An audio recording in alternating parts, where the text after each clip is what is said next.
And we are live. Hello, everyone. Welcome to the Alien Spaceship stream. You can be watching from anywhere around the country or the world. And I really appreciate every single one of you. And yes, Anna, and there is your crown, and you are first. Congratulations. And we are here to hang out and chill, and we had a very great stream last night, and we will continue to talk about a variety of different things, including some stuff in the news and movies and variety of things that we always talk about. And hello, Rebel. It's great to see you, buddy.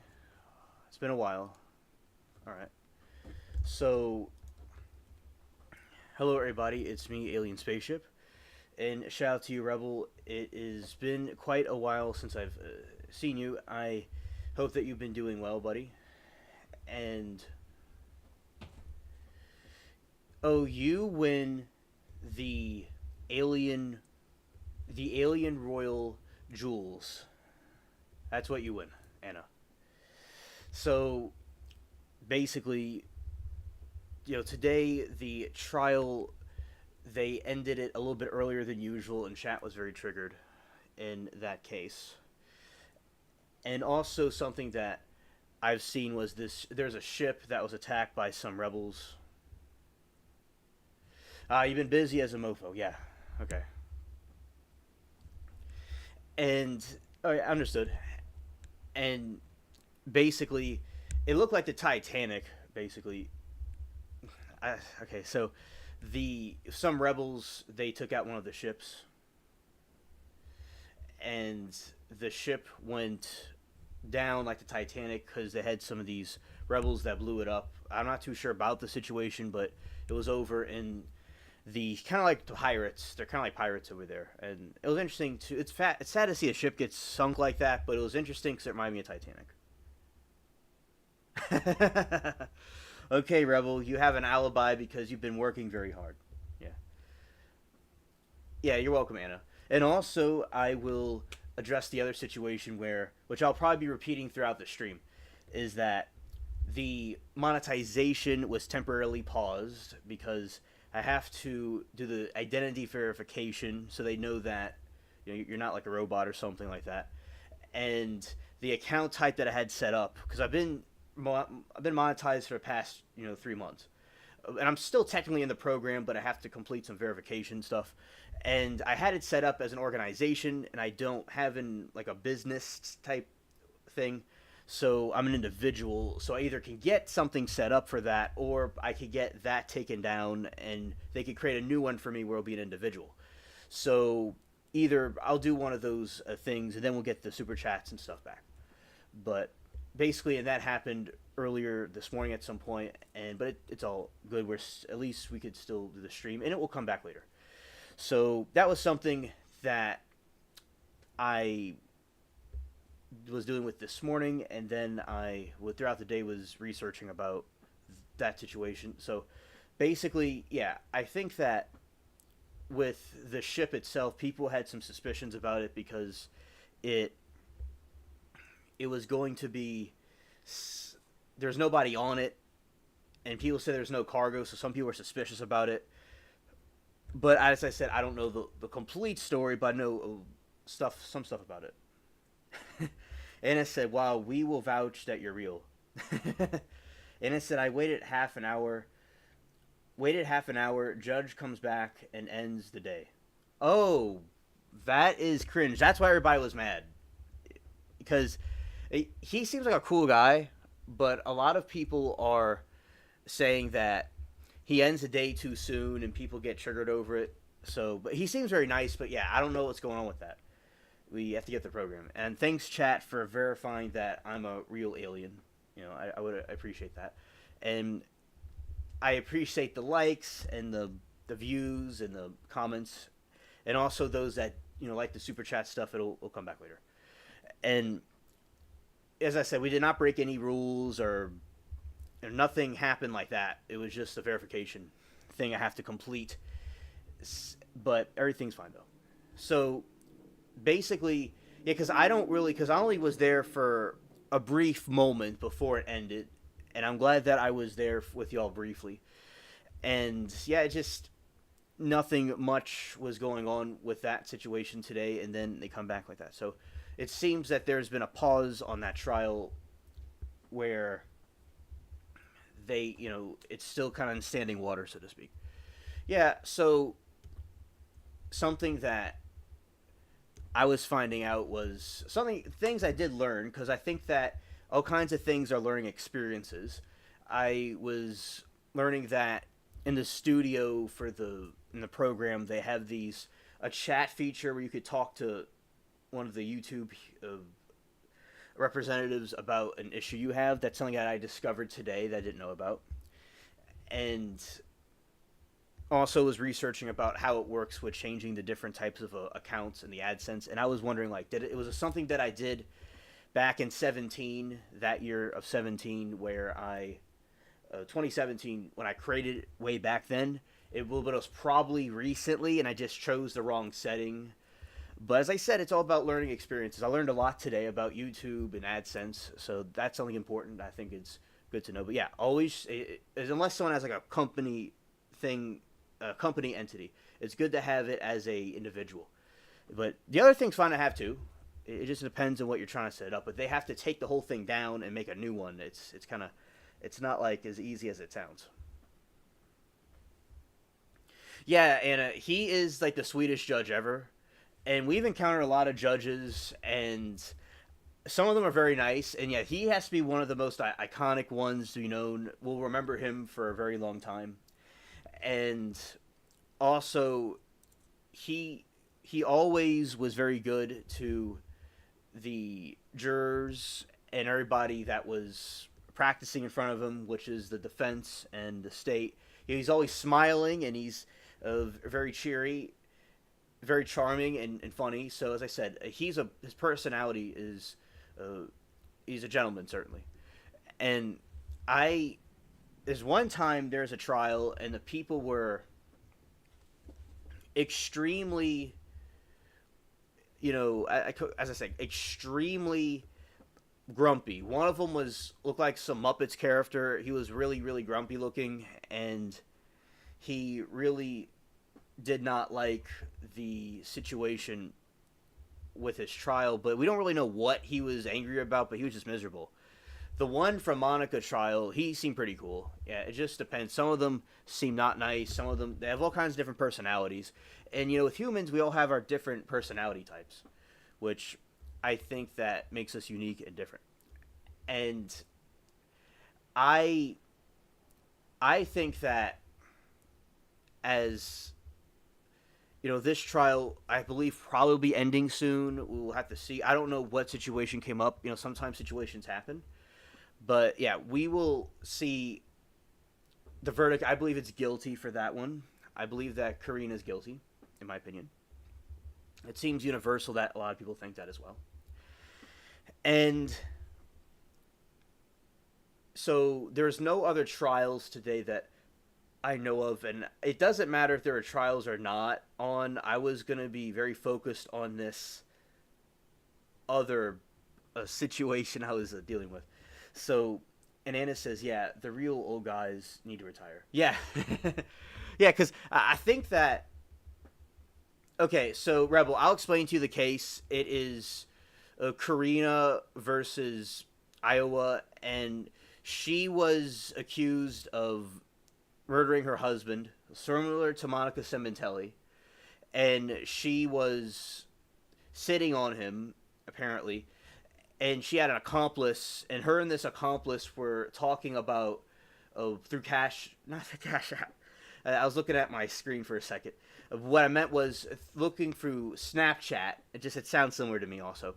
So Snapchat, they were talking about murdering like the husband and how to find a body. They're communicating through Snapchat. The dude was Googling how to hide a body without being caught.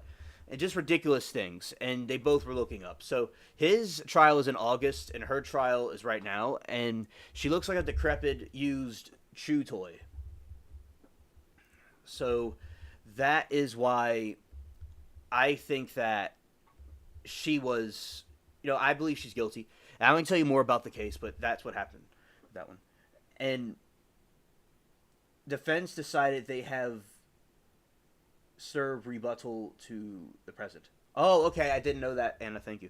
Now, also something we were talking about, Rebel, was the other time was Koberger, and I know that's something that we talked about before when you have been here. So it was very shocking when Koberger was when he took the plea deal. That was very shocking to everybody, and some of the families are upset, and other people are glad that it's over. And yeah, we all thought that was going to be a trial, but there's not going to be. And reading more about this trial.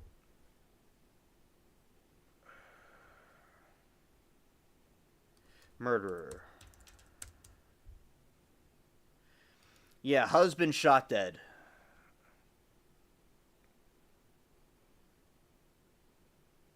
Alright, so reading this update right here about it.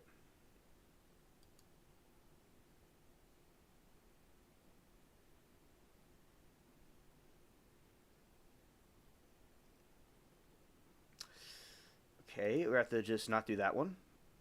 Okay. It's going to come back, and I'm going to just have to use the phone. Why not? Sure. Okay. I don't mind. We need to charge things anyway. So, and Karina Cooper is her... So, Karina Cooper is her name, Rebel. And I'm going to read you about today, right now.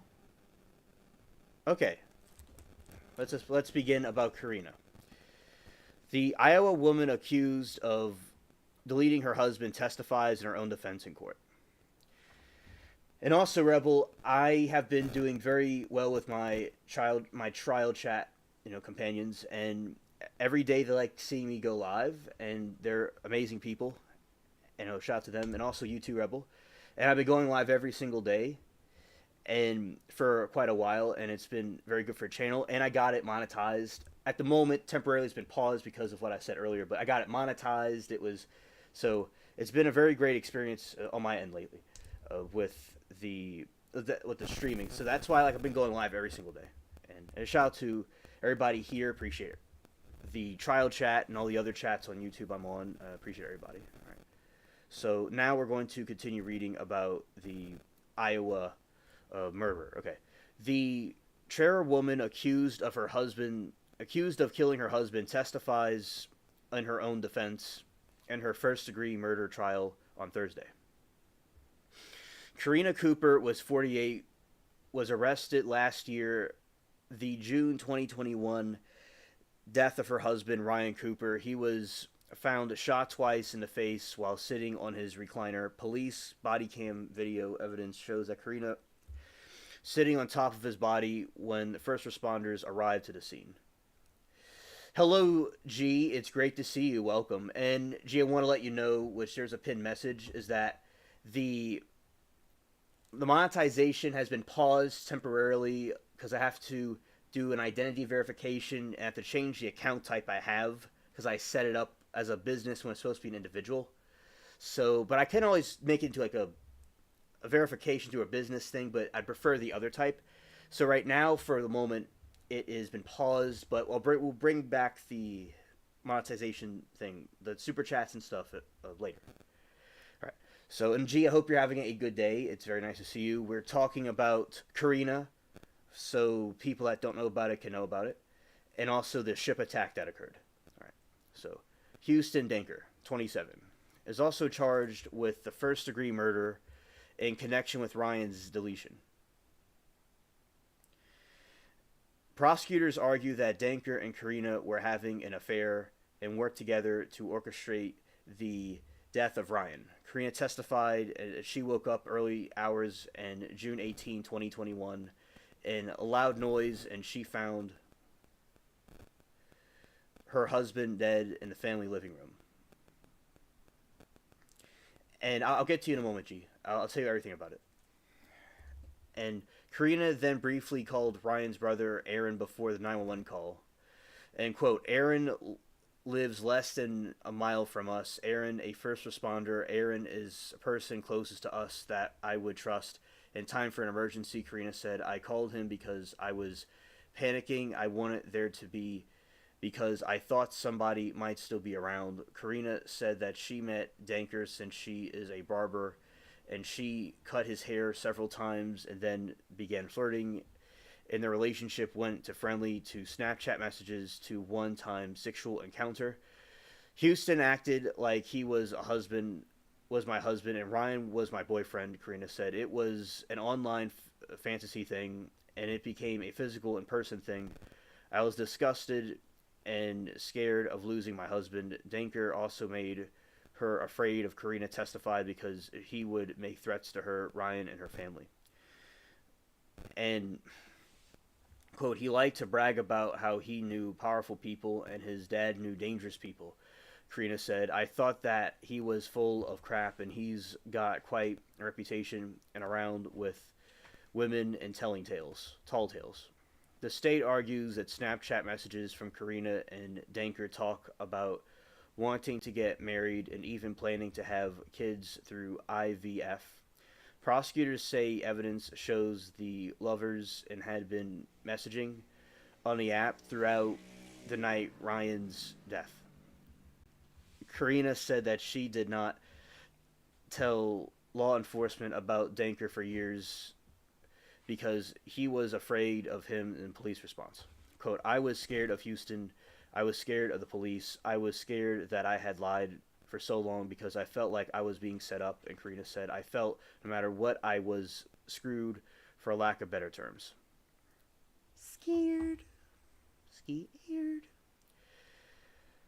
Ultimately, Karina said she would never plan her husband's murder with her 3 kids at home, and while she talked with Danker about divorcing Ryan, it was something that she didn't plan on doing. Quote, our relationship wasn't perfect, but I knew I didn't want to break up the family, Karina said. Yet you are the same person texting Houston, Danker, telling him you'll see his wife correct. Assistant to Iowa Attorney General Israel Kod-Iaga said, those are the texts I sent, Karina said.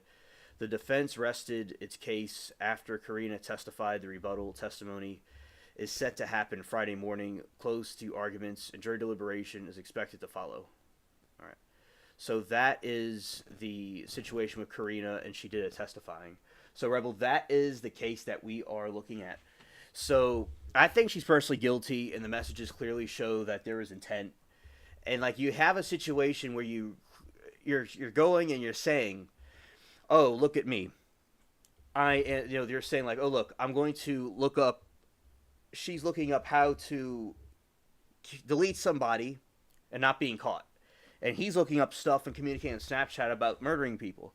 So I think that is absolutely a terrible situation that is there for the person, the victim. But it's very good that there's stupid people that will do stuff like that, not using a VPN, not using the deep web, or which I, as I said, I don't do stuff like that. And I don't recommend people doing stuff like that.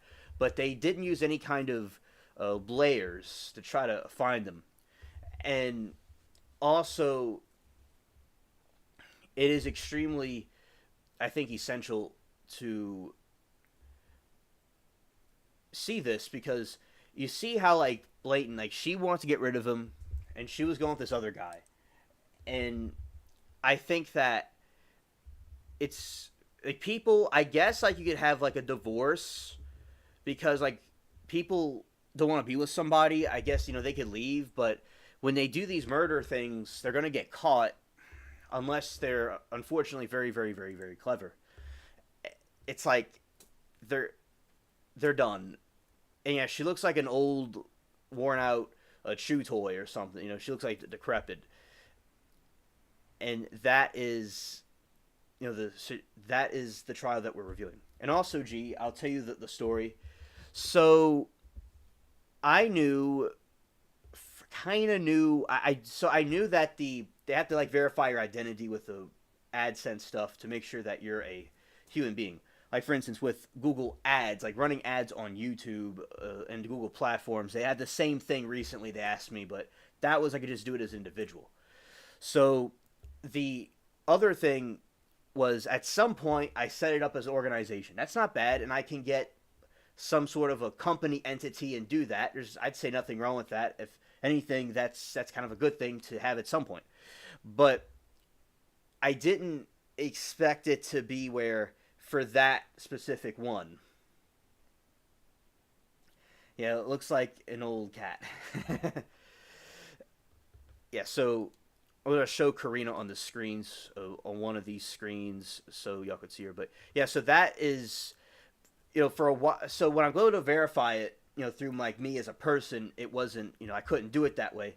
And with YouTube, you would have to delete the other AdSense account and they make a new one for you. So I was just going through since I already started with it, I want to know how that's going to exactly end up. If things will be lost and things like that. So it looks like it should be quite straightforward. So I either can get the entity thing created, or I could just get which I'm going to probably do the latter, which the other thing's not necessary right now, where I would just take the other one down and then they'll create a new one as an individual. So that is what occurred and happened about this morning. And yeah, they have a 3-month time for you to get verified. That's a long time. And I'm not blaming them for anything. I should have done it sooner, but I just didn't. Either I forgot that was a factor with the time limit, which of course time limits are a thing, whatever it was. But yeah, so I could still see that the identity verified and have the thing changed, and then the super chats and stuff will return. But I didn't break any rules. The channel was verified and everything like that. But it was just this other step that I didn't get around to. And then today I was researching about all the different options and what's going on here and things like that. Then I had this other situation where I found out that there was this little, you could chat with YouTube. Oh, you asked how long. Oh, it shouldn't take too long, G. It could take a day, a couple of hours. It wouldn't be that long. Because the original time, it just took about a day or a few hours to get it complete. All that, it would not take too long, no. And if there's some other update about that, I'll let you all know. So, hello, Moki. It's great to see you. Welcome. I hope that you're doing well, Moki. I remember earlier you were frustrated that they ended Karina early. How's long? How long? Yeah. Scared. Yeah, and Iowa.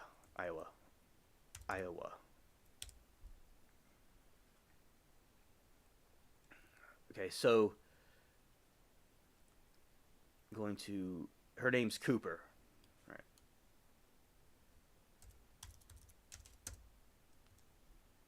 Oh, yeah! Shout out to the noodles. Shout out to the noodles.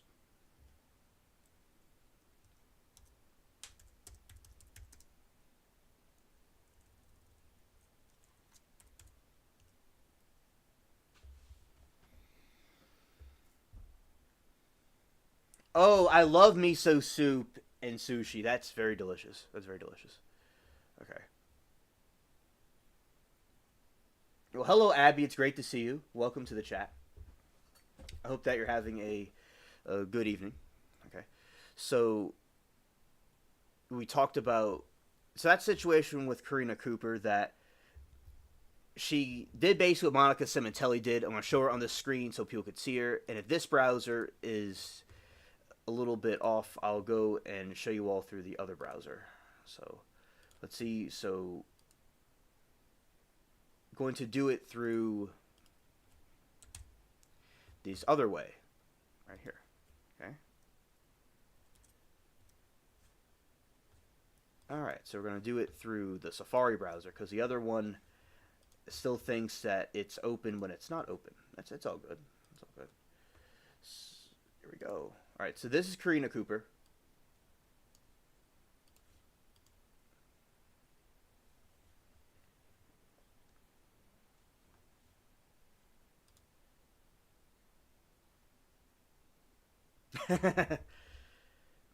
Yeah, so G was saying that some of us know who's guilty without watching.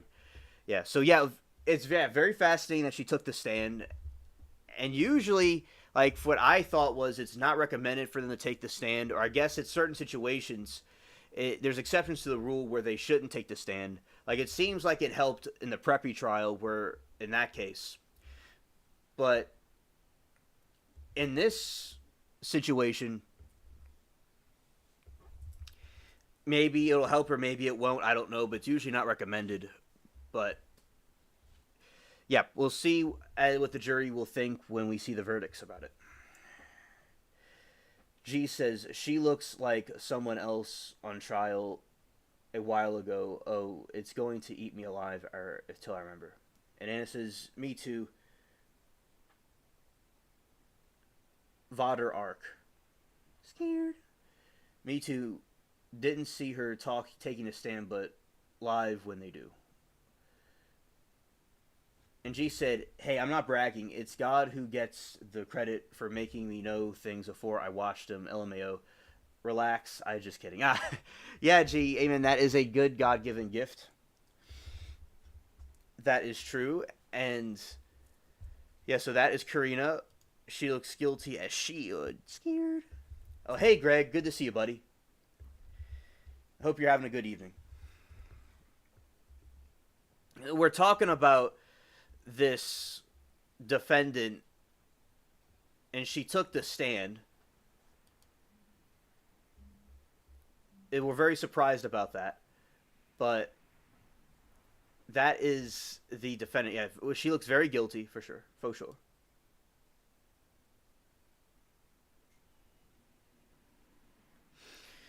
Yeah, and then she's like chilling there, and that's another picture of her. Oh, Greg, I'm glad to hear that, buddy. Okay. All right. And those eyes are just really, really scary. Scared. Yeah. And she had some police interrogation. And G said you could see how she's forcing those tears.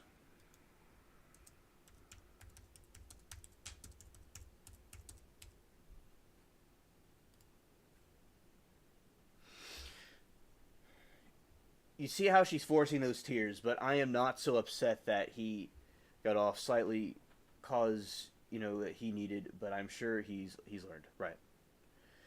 All right, so basically you have Karina, and this is her giving a sad story. But as in my opinion, I do think that she did it. All right. Especially with the Google searches. Because a lot of times the DNA is like the internet. The internet and the DNA don't lie.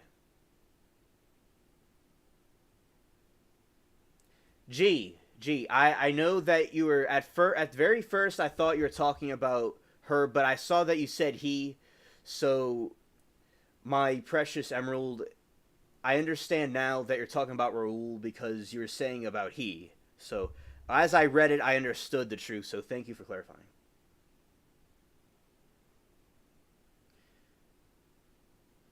Yeah. Yeah, shout out to chat. I appreciate you all being very good and kind to others. Okay, so yeah, that's her taking this stand. No, a picture of it. And that's a pig. Okay.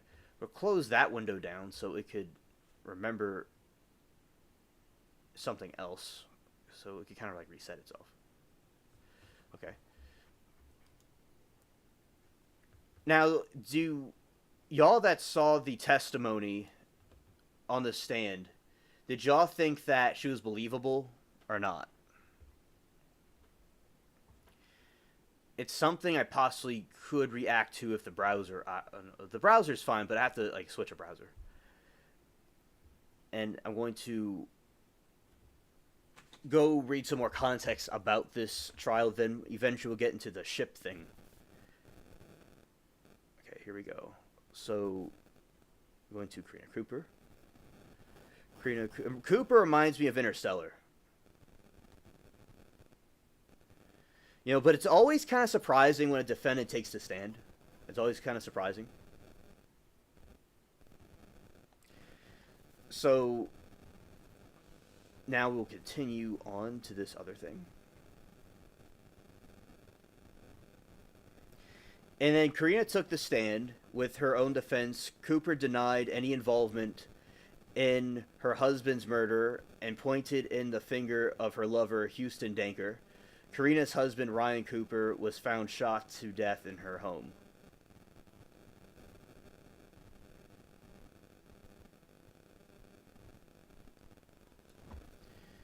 Her testimony didn't really sway me one way or another, I don't think. Okay. Aaron said, Heller, folks, how far did it go in court? They do closings. Aaron, they didn't really do anything today. The judge left for 30 minutes, and they came back and ended the day. If I got something wrong, the chat can correct me. So then we have Anna saying that kid got caught up in the stupid crap, which is, we're talking about Raul, but gang up and started with Tyler, Rich, Raul, and friends. Da Silvia were not numbered. Okay.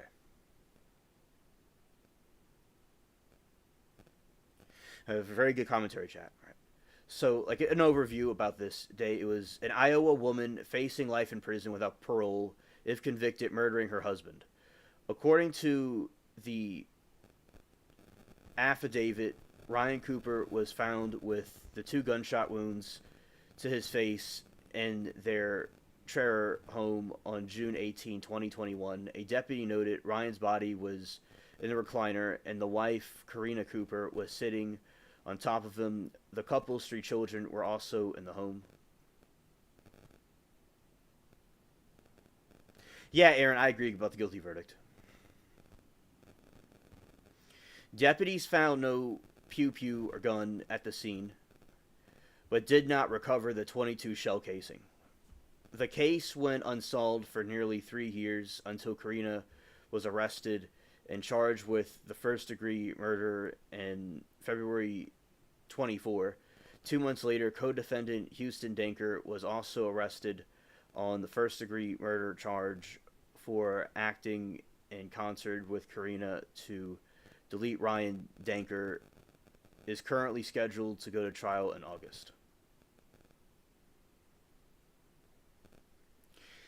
In their opening statement, prosecutors alleged that Karina and Danker were having an affair and plotted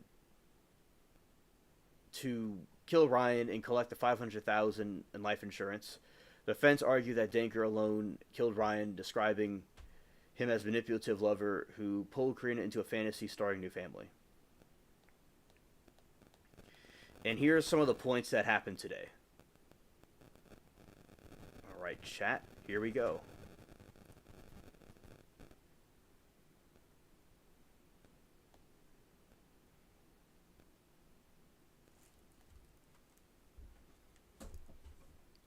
Exactly, Abby. Right.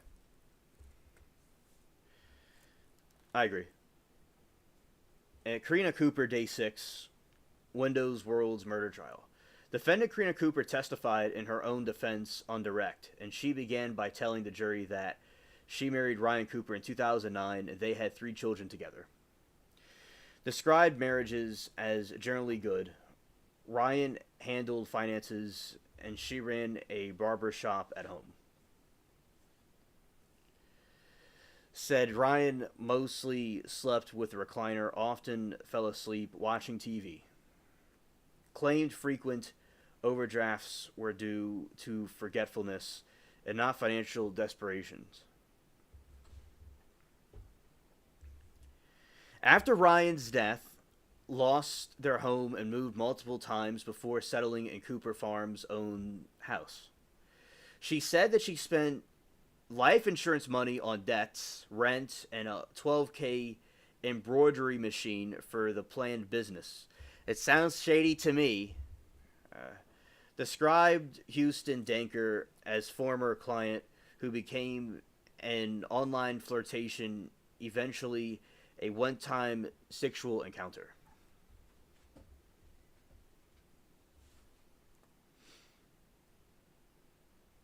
That's one case a bunch of close chat friends and I argued. No one but the knife though, but it was. I don't think he's going to kill others anyway. Understood. Yeah, definitely. I was totally in the other side. I imagined my husband in that situation. I imagined myself, and I'd have sunk and been deleted by those kids because I'm not have a knife, right? And so much stupid, unnecessary carnage for what? And I don't think either. G, right? Yeah, very good point, chat. Excellent. All right, so in claim that Denker made frequent threats and joked about killing Ryan, but she did not believe and admitted that she lied to the police and withheld information out of fear of Denker's threats and after the murder. And she said she never intended to harm Ryan and thought that Denker would act on threats. Described hearing a noise in the night, the murder, finding Ryan dead and panicking before calling Ryan's brother instead of 911.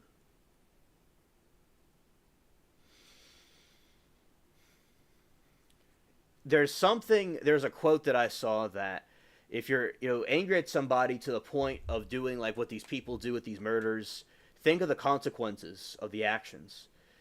And if you want to go and delete somebody, dig a grave for two people. You know, because in a long term, you're also deleting yourself. Now, if somebody's in self defense. That's truly self defense. The self defense is a broad term now. But if it's truly justified, like there's somebody with a big, knife, and he's robbing somebody or or hurting somebody, like literally like some kind of psycho or something. That's different. But yeah, like I think that people like gotta think of long term. But unfortunately, a lot of people go with their emotions at that moment in time.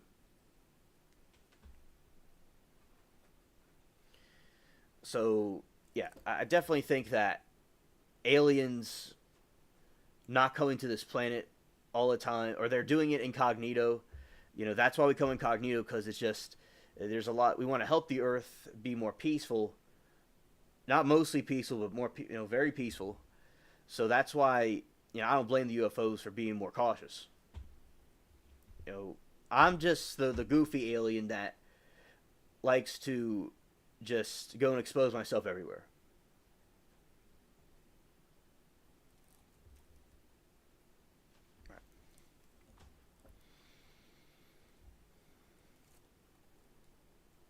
Aaron, it was very tragic all around, definitely. All right, so they claimed the messages like "go" were followed by "to sleep," insisting that they were misinterpreted. So "go" to sleep was misinterpreted.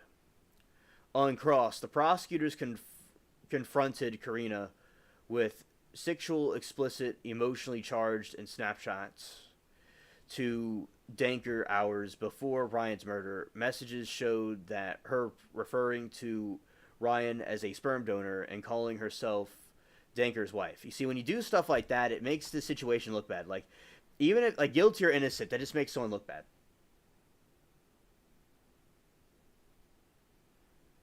Oh, Abby, I did not see that.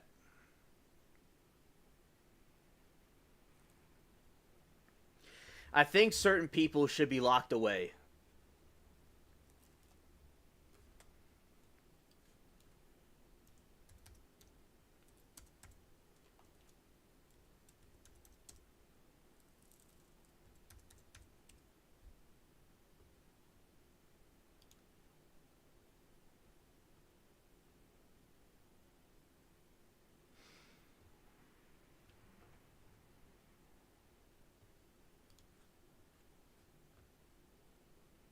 All right.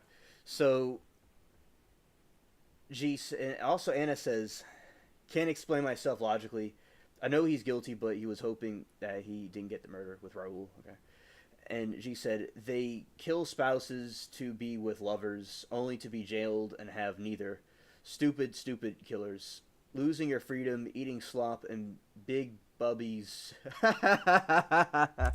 Big Bubba's meat sandwich coming for you. And for what? Siux. Yeah. Yeah, shout out to Alien Baby. Yeah, that's a cool name, Alien Baby. Yeah, absolutely, because they don't have either of them. Because basically, I was, I've seen some stories about prisons. All right, so we could have like a little bit of a rant time again. Okay, basically, in this situation of jail, now my cousin who passed away, rest in peace, he redeemed himself later after his problems with going to prison with drugs and stuff. He later got out and he became a better person. So, but unfortunately, he still had some issues with it, and he unfortunately passed away in 2020. But he told me with the prisons that the grapes or the being Bubba's sandwich, he didn't see that happen, but he saw a lot of guys that go into prisons, they'll go seek that out a lot of times with doing stuff with other men in there. Now, I've seen other prison stories like on YouTube and stuff where I don't know if it's technically true, but yeah, there's been a lot of instances where the Big Bubba thing going for the guy's meat, that's actually true, it seems. There seems to be situations where that occurs. Yeah, rest in peace to Cuz. Yeah, thank you, G. Yeah. He would have been with us in these live streams if he was still living. Y'all would have known him. His screen name was Narwhal. And I'm the alien. Yeah. Yeah, he's cool. His brother's still alive and hanging in there. He's still around. His brother's still around, but yeah, he unfortunately passed away. So, yeah, I learned a lot of stuff from him, and he had a lot of struggles. Yeah, so basically, but it does happen, and there's been instances of that occurring. And it's just all these crimes these people commit, it was not worth going to jail with Bubba. There is this. Thank you, Abby. And this situation where they had this stereotypical Bubba type character, I saw a couple of years ago on this one of those prison shows, and he was talking about how kind of graphic warning, chat. He makes the other inmates into his woman, and he protects them, and they do the laundry, and if they don't listen, he deletes them, and he does other things to them, and yeah, so it's just not worth it for them to go into jail with Bubba, as they say. There is truth to some of these stereotypes in the prisons, where, for instance, what her lover did and what she did, they both did that on their both ends, and I think that completely not worth it for them to be like that. And there are people in prison for years and years. Say I'm 27 and somebody was in prison for 27 years, hypothetically. And when someone's in prison for that long, their a whole lifetime's gone. So people that are committing crimes that they didn't have to commit, just people got to use wisdom. People got to use wisdom. It's you can't go to the mall or the grocery store or whatever you want to do. And basically, they'll say the slavery was illegal, but in certain situations they can incarcerate you if you break the law. That is true, Anna. Yes.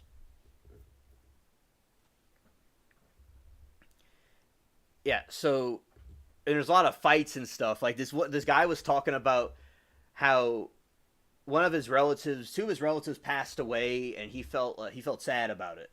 And that's another thing. You're not there for your relatives that they have a problem or something. You're not there for them.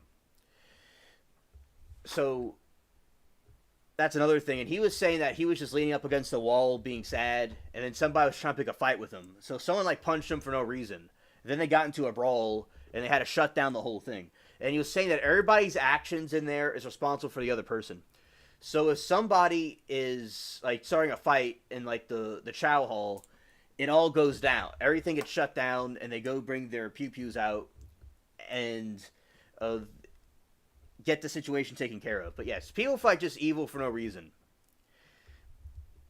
and they're getting paid like 2 cents a day or something like that, and it's like the pre-induction type situation, like where they were, because back in the past, like really far back, especially in England, they had these factories people used to work at, and people were like getting paid like nothing, and like there wasn't really rights for, like if a woman was pregnant and had a kid, they had to go back to work. Allegedly, it was kind of like backwards, but then they had certain rights that came in to give people, the 5 to 9 work day, because people used to work longer than that before the different laws were in place. Like there was a situation in Chicago in the 1800s where they were protesting, and then they got started having fire bombs. Like they would have like these pipe bombs allegedly that they're using. They had some different anarchists in there too that were causing some riots and things like that. But eventually, the work hours and stuff changed. But now in prison, all those rights are gone. It's not there, and that's fine. It is what it is. But yeah, so people should think very carefully before choosing their Timu actions, their Sheen actions. And then G was saying, Monica is the dumbest of all I have ever seen. We've seen cases with women having decent husbands, but no hubby was like Fabio. He was legit, went nuts for her, and he was madly in love with her, spoiled her. And she also says, he gave her the world, ambitious, accomplished, gave you romance, money, love, passion, and sex, and all of it. And you choose to drop the diamond in the rough to pick up a tin can off the streets, a criminal, and also a tin can that has like STDs in it, and a can that's been cursed with brain-eating amoebas and organisms that will destroy a brain, and a child molester can as well. So a satanic evil can, a disgraceful can, a cursed can, with all kinds of like roaches and stuff crawling all over it. Like even the roaches are offended by that, but because even they are not, depraved enough to be on that can where that disgraceful piece of garbage was on. Yeah. So yeah, a complete disgusting creep. I don't understand. Like, he's worse than a cockroach. He's son of Satan himself. I don't understand it either. It is extremely sad. And as I said, Fabio, very handsome, cool dude, accomplished, charming. He's like the perfect guy. Absolutely. Yeah, I totally agree with you, G. Very true, my alien. And a seer who raped a 14-year-old and married her, a prawn star. Yep. Exactly. And Baker is not even like the most greatest looking guy on planet Earth either. He looks like a saggy sack of shit. That's what he looks like. He looks worse than a saggy sack of shit. All for her depraved fantasies. It's like if she had fantasies of doing stuff with, men, those kind of like kinky activities, with nothing wrong with that. She could have done it with Fabio. If she didn't have to do it with this creep, like if she wanted to do spicy things in a bedroom, she could have done it with her husband. Yeah, the dude's just sitting there. He looks like this meme I'm gonna put in the chat. And he's just jailing. Right, he's just jailing. This is what the dude looks like. This is what the saggy can looks like. That was his face when he was in the sand. He was all bent over and his face was sagging. And he was just jailing. And she called me a fucking murderer. She called me a fucking murderer. Completely disgusting. Yeah.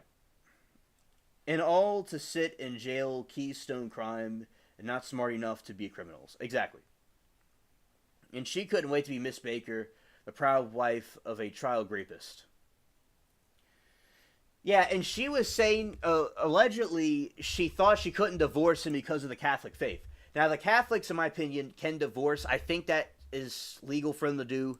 I don't know for sure, but they can divorce. But going with a child molester person is completely uncalled for. I think that is completely cringe for her to do that, to choose that guy over the other one. So, in my opinion, this person that did essay on a child, right, was completely uncalled for her to go with that. I just don't understand that type of thinking where you would go with that over the other guy that is perfectly good. And I do not think that Fabio was a pushover. I don't think that he was bad. I think that he was a good balance. And for her to do that in her whole life, she truly thought, and the Bible says that God will allow people to be captured by their own delusions. Like God will give them the desires of their heart. So her heart was rotten. Her heart was very depraved and evil to do that already. Because God gives over to the desires of that.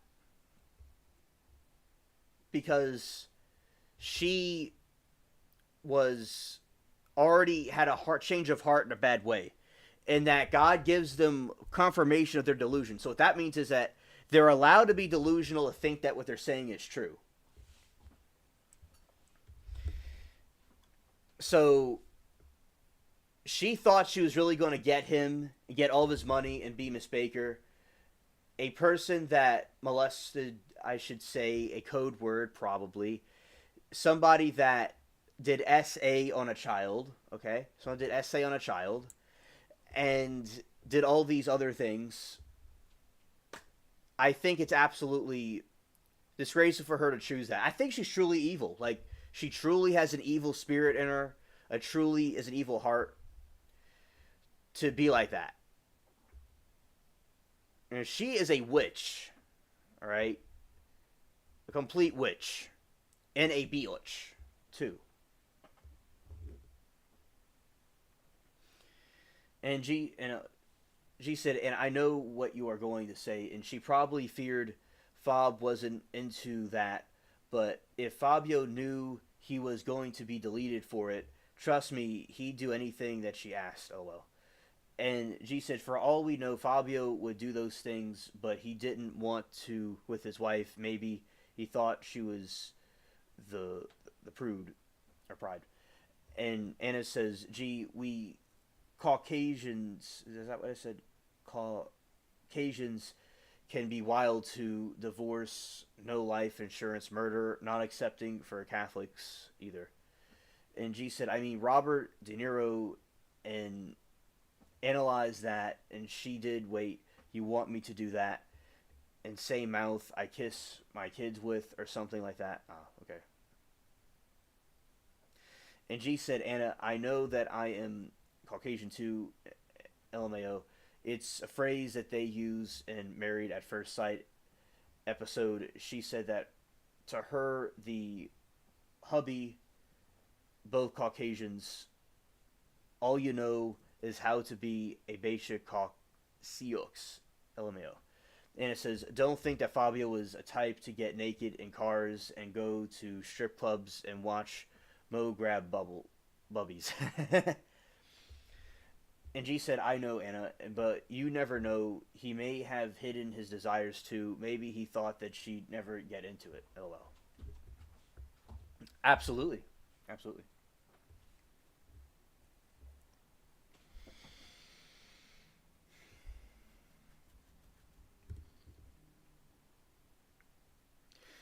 And that's why I think with this Cooper, Cooper was doing this kind of stuff too, I think. Like, the same type of situation. Yeah, that is true, G. We do not know people. We have a sixth sense. We do know some things, but we may not know everything about people, yeah. Yeah, we certainly don't know. Yeah, we never know what someone else is thinking or in their mind. And with Cooper, she admitted that she sent a heart emoji to Danker at 3:32 a.m. less than an hour before calling Aaron Cooper about Ryan's deletion. Confirmed that she lied to police multiple times, including denying any affair and failing to mention the threats or messages. Acknowledged that she stood to gain over $500,000 in life insurance after Ryan's deletion. Read profane sexual graphic Snapchats aloud to the jury. Prosecution argued that her version of fear didn't align with actions of her extensive affection and messages with Danker. Isn't that weird? It sounds like Baker.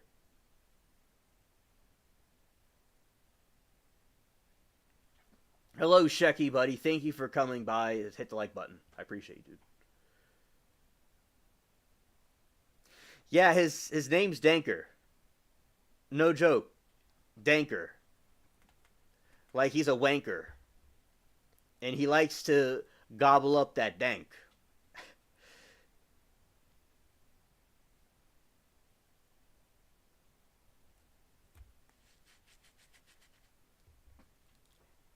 Abby says, wow, my legs are 10 shades lighter than my arms. Hi, Shecky. Where's Robert? He would love Karina. Robert is jailing with her sometimes. Yeah, Robert jails. Yeah, he's doing jailing.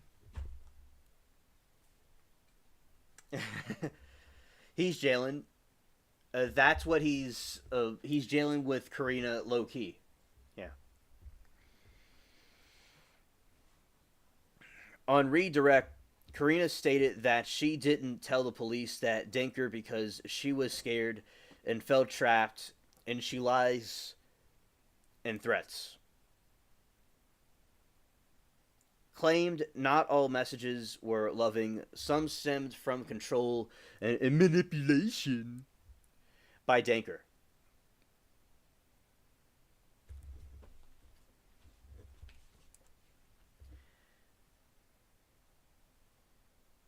Oprah Roberts. Scared. Right. Instead of her behavior was driven by a fear of poor judgment, not desire for harm. Ryan. BBC Robert.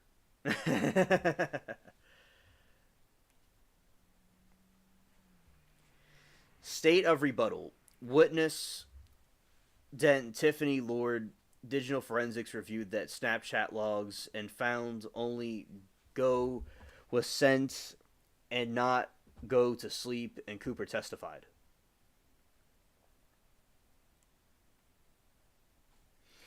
Hello, 666, buddy. It's great to see you. All right, Robert was in Karina trial today. He didn't like Karina. He is saving his letters for Monica. Well, that is contrary to what I heard about them jailing secretly. So we're hearing two different accounts here. We have letters for Monica only, but I'm hearing that they're jailing behind the scenes, like low key. And we know that Gumbo has to be involved somehow. We know that there's some sussy Gumbo in this mixture too, with this love triangle with Baker, Dacre, and Karina. We know that there has to be some, because you know me, I go to Cloud 9 and some other dimension when I'm eating the Gumbo. So yeah, that has to be in the mix too. Shout out to 666. Glad to have you here. It's always great to see you, buddy. All right, so what's happening? So basically what's happening is I am doing fine. I got a little bit of a surprise this morning. So what I was explaining to the other people earlier, Robert, the Monica lover. Yeah, Robert Baker. Basically, what the big thing about me today is that with the monetization thing, I'm still in the program, but I have to verify my identity that I'm a human being. And I accidentally, when I started the AdSense account, I made it where it was an organization instead of an individual. But I can get the organization thing set up, though. It's not a problem. But still, I'd rather be an individual for this situation. And then, because I don't have one in existence right now. So I have to go and see about getting a new thing set up, and then verifying me completely, that my identity as a person, and then the super chat stuff will come back. But everything's good though, no big deal. So that was just something funny, and I've been meaning to do it, for a little while now, but I didn't kind of realize about all this time has passed. I've been having so much fun. All the time has passed. The 3 months have passed. So I could have done it before, but as I said, I either forgot about the 3 months thing or wasn't completely aware of the time limit. But yeah, so that was basically interesting about my day. I learned a lot about Google and AdSense, and I learned about there's a chat thing in the YouTube studios to chat with somebody from one of the representatives if you need to. So that is what's been going on with me, and I was watching the trial chat briefly earlier, and then they ended it. Then I did some other things I had to do, and I'm here now. But we're still here streaming, and that's the most important thing to me, that we're all here. That is the highlight of my day, really. Other things is not relevant to me. It's chatting with y'all. Anyway, so okay, Moki, understood. Abby says no chat. That flipped about BBC. And when another guy brought up Oprah, he started bringing up Oprah alongside BBC, and sounds awesome. Yeah. And also 666, I hope that you're doing well. I hope everything's going well with you. It is great. I am so glad to see you today here in the chat, because it's always hilarious chatting with you. Yeah. So that is what's been going on. So what we've been talking about so far is about Karina and Baker and Monica and Timu. 666 says, yeah, Alter is a horror channel 24/7. Anna was in there before. Right. G said, I thought you meant BK Killer, and I realized you meant our BK. Oh. Oh well. Okay. The continuation of this. No evidence supported of her claim of sending a follow-up text to Go. Message content at 4:21 a.m. was known, but Danker responded at 4:42 a.m. with a wanker in his mouth, aligning with the time Ryan was found unalived, deleted.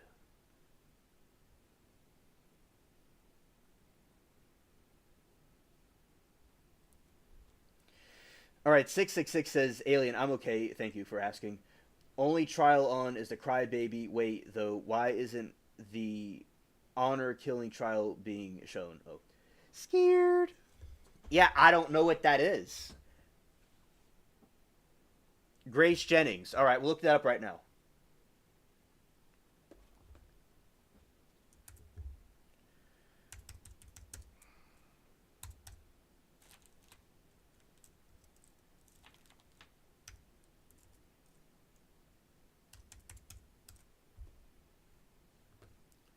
Grace Jennings.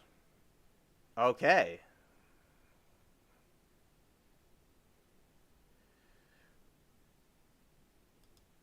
Murder.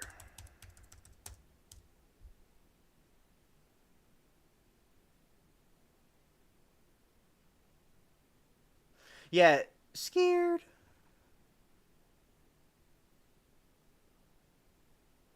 Okay.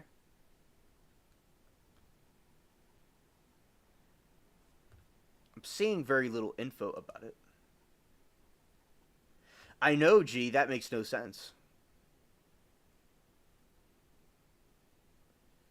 Okay, it's actually Grace Jennings' lifeless body with a long sword. So someone murdered Grace. Yeah, Grace can't be a murderer. It was Grace that did a mistake. Not did a mistake, but Grace that got murdered. Oh, there we go.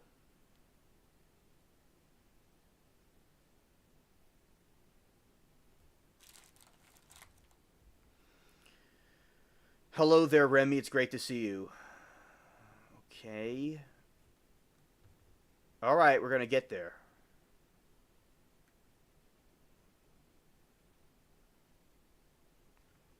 We're going to get into this right now. Okay. It's great to see you, Remy. And also, G says, Alien, I want that alien baby, but not life. If my kid came out like that, I'd be scared. Ah. Oh, yeah, G. I wouldn't blame you for being scared. Scared. Absolutely. Absolutely. Yourselves an alien baby, but that one coming out that way, you would be scared. It's like cute but scary. That could be arranged, G. Absolutely. Give you an alien baby, and but as I said, it could be scary, and you might get scared. Okay, so I have to do this through the computer. I mean, through the other thing. I might have to do it through the. Is it going to come back up? It is back up. Okay. There's a lot of ads on the website that's causing it. Oh, it's coming back. Hey, the girl didn't die. It was an attempted murder of a 15-year-old for rejecting an arranged marriage. Okay.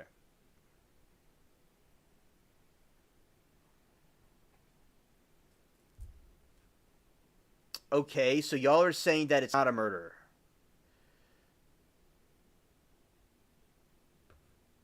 Okay. We're just going to have to close this window out because it is the window. We have to do this through the phone. Okay. We're going to do it through the phone. Look this up. Okay. Yes, Grace Jennings. Okay, thank you.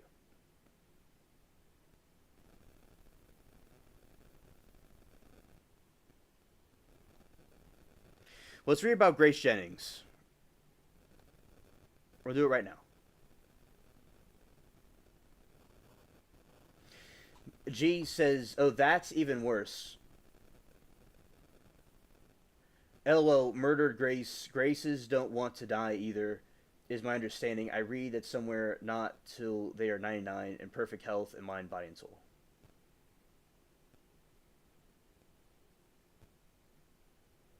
Okay, yeah, we're doing it right now. Yes, we're talking about a new trial. Yeah, and G said she would like the alien baby, but she might be scared. That is true. G, it's you could get an alien baby, but it may be a scary thing to see at the same time. Scared. It could be arranged. Scared. Okay, so Moki says, I can't remember the dude's name. I didn't watch it because I didn't know what it was about, and the only peeps were there.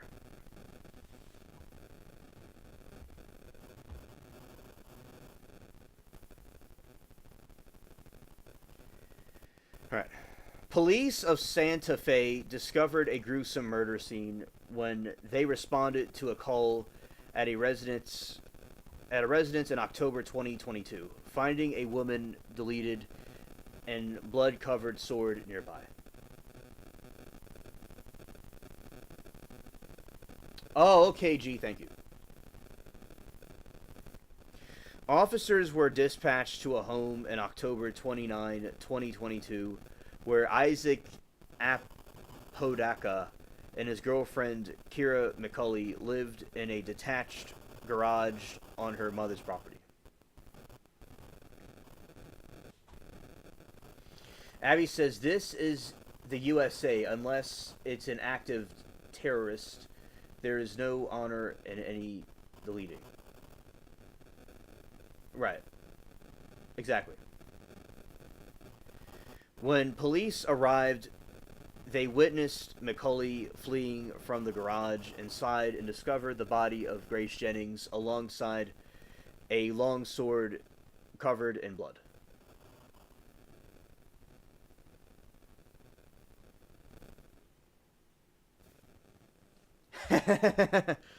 Yeah, that's hilarious, Rebel. Yeah.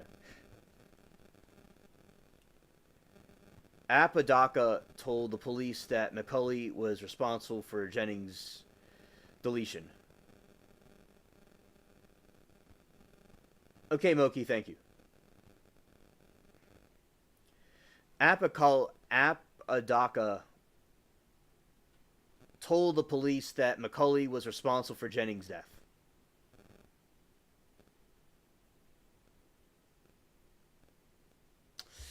Yes, it's the cutest alien baby I have ever seen. I remember when I was a baby alien, and I always get a warm when I see an alien baby. The judge, the judge trial to Judge Mullins one will be interesting. Yeah, definitely. Okay. Quote, I walk in and she tells me I did it. I looked at the ground and I see someone deleted. I see an ear hanging, and Apodaca told officers during the questioning. Yeah, right on, Remy. Yeah. During her interrogation, Macaulay initially claimed that she couldn't remember what happened, but admitted that she was angry that Apa, Apodaca had invited Jennings to stay with them, and she revealed that having previous dreams about harming Jennings. Yeah, Resident Alien is a very cool show. Yeah. I think that's just a hearing, Moki. He won't be there. Thanks, Rebel. Investigators, when asked about these dreams, right, and both Macaulay and Apodaca claimed that had previously been in a relationship with Jennings before dating each other. The investigation uncovered text messages that allegedly show the couple conspiring to delete Jennings.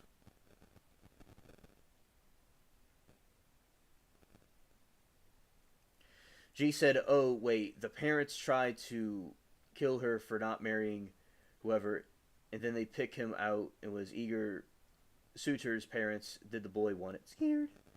All right. Ah, okay.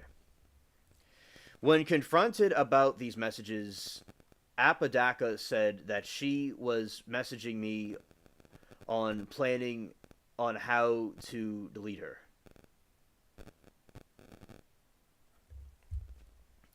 The officers responded, "Who? Kira, I was sending the messages back only in correspondence to cause I wanted to sleep," and Apodaca replied. In February 2025, Macaulay pleaded guilty to a second degree murder charge. Exchange for testifying in Apodaca's trial, she faces 30 years in prison.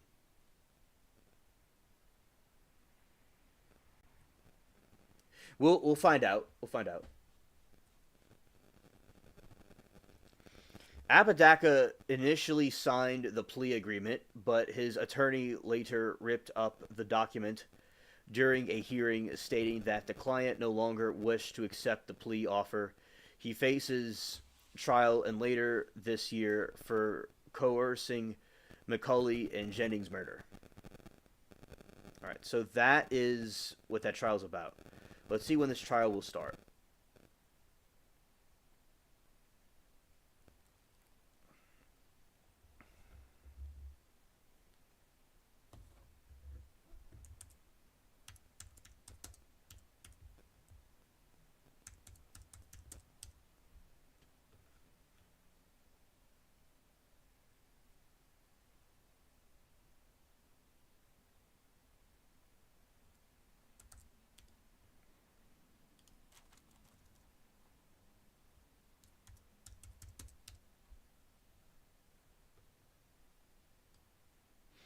Okay, let's see.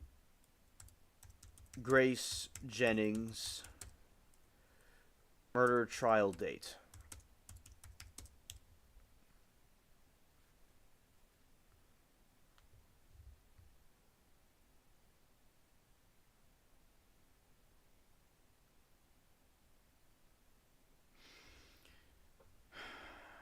I don't know. I'm trying to find out Let's see if this article has any information on when this trial starts.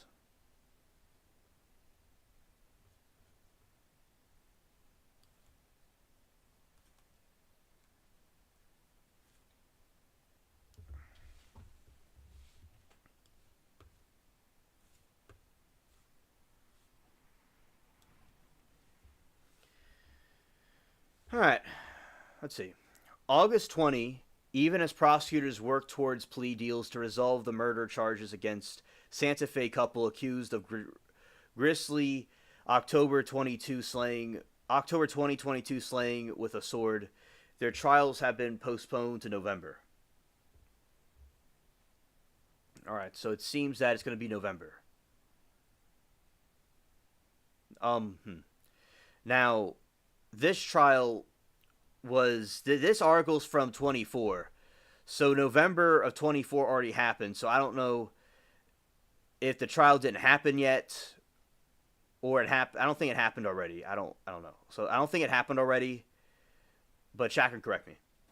All right, so I'm still have not found when this trial either took place or when the date is. All right, so Karina McCulley, 21, and Isaac Apodaca, 27, are accused in the deletion of 21-year-old Grace Jennings. Their trials initially were scheduled in August of 23, but the case faced several delays, most recently by backlog in DNA testing. State Crime Lab. Separate trials had been scheduled for the pair in September, but were again delayed at the request of their attorneys during the hearing Tuesday in the state district court.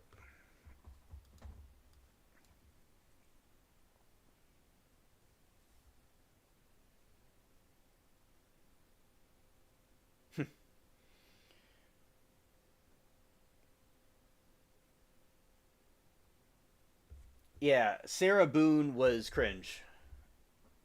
There's like a song about her and everything. She was cringe. Yeah. Shada Vanda. All right.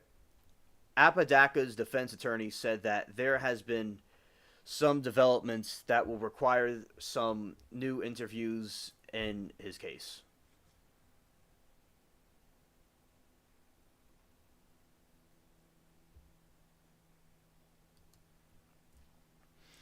McCauley's attorney said that the defense prosecutions were in the process of resolving her case. Yeah, there is like, yeah, yeah, Sarah Boone and her, in her briefcase bag. Yeah,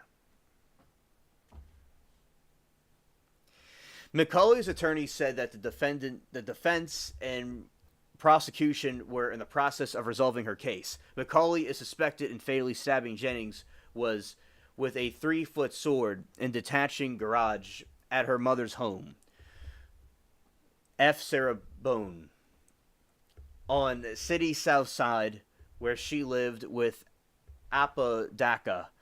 She accused of persuading McCauley to delete Jennings. Both are charged with first-degree murder and conspiracy to commit murder.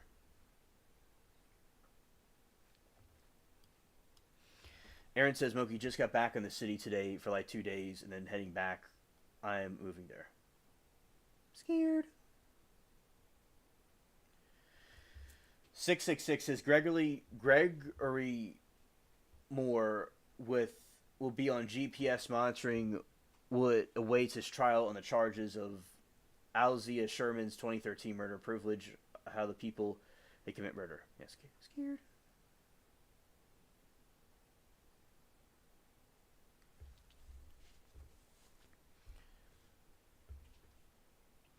Santa Fe police has alleged that the series of text messages show Apodaca convicted on McCauley to Jennings. Police videos showed the detectives Apodaca reviewing the numerous text messages in which Apodaca seemed to encourage her to carry out the slaying with the sword.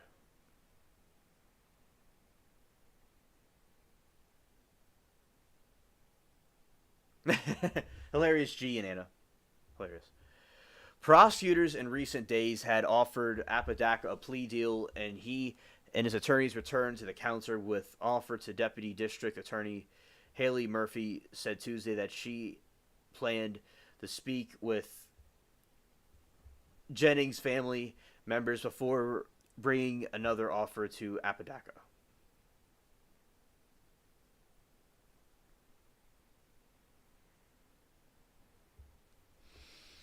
Apodaca appeared for virtual proceeding from the Santa Fe County Jail, where he has been held since his arrest on the charges. Plea deal negotiations were underway in both cases as early as March. Attorneys told Ellington in her hearing at the time, but process were held up by backlog DNA evidence awaiting testing that the state's forensic laboratory in Santa Fe. Attorneys for McCulley and Apodaca told the court in March that they expected both cases to be resolved through the plea agreements.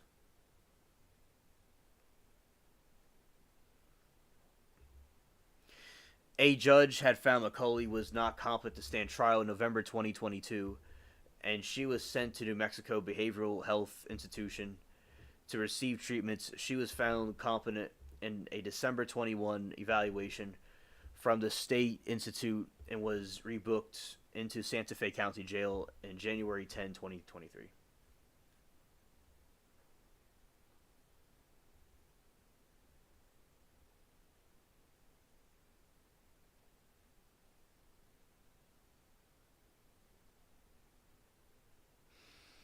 Okay. What's his name? It's Apodaca. It's kind of a crazy name. Okay.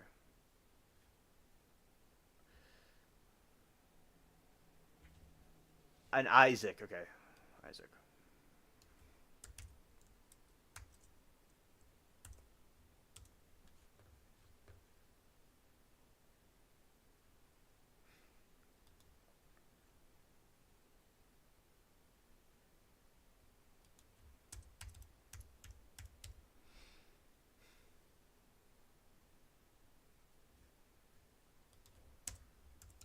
Trial date. Let's see. No. Let's see. Verdict. There was a verdict in it.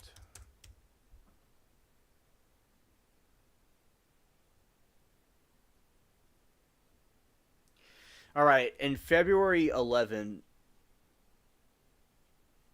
2025, woman pleads guilty in the sword murder case. So one of them pled guilty. But about him, I don't seem to have information about when his trial is at the moment.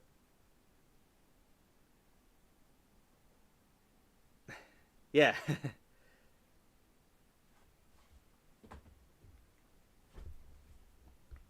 She said, I mean, they say it's not healthy unless your kids have outside fun. Abby says, gonna go for the night. Good night, guys. Please take care. We will take care. And Abby, you take care too. And thank you for being here. You take care too, Abby.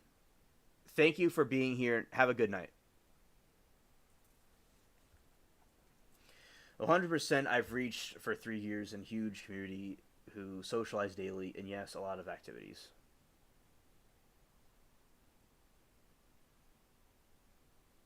Okay.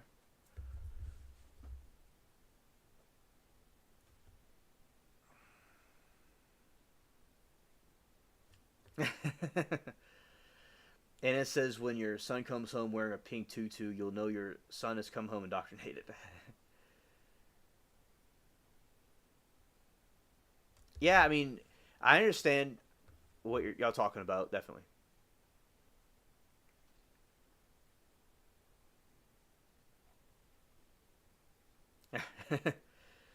Yeah, yeah, so that is the about that trial, and let's see here.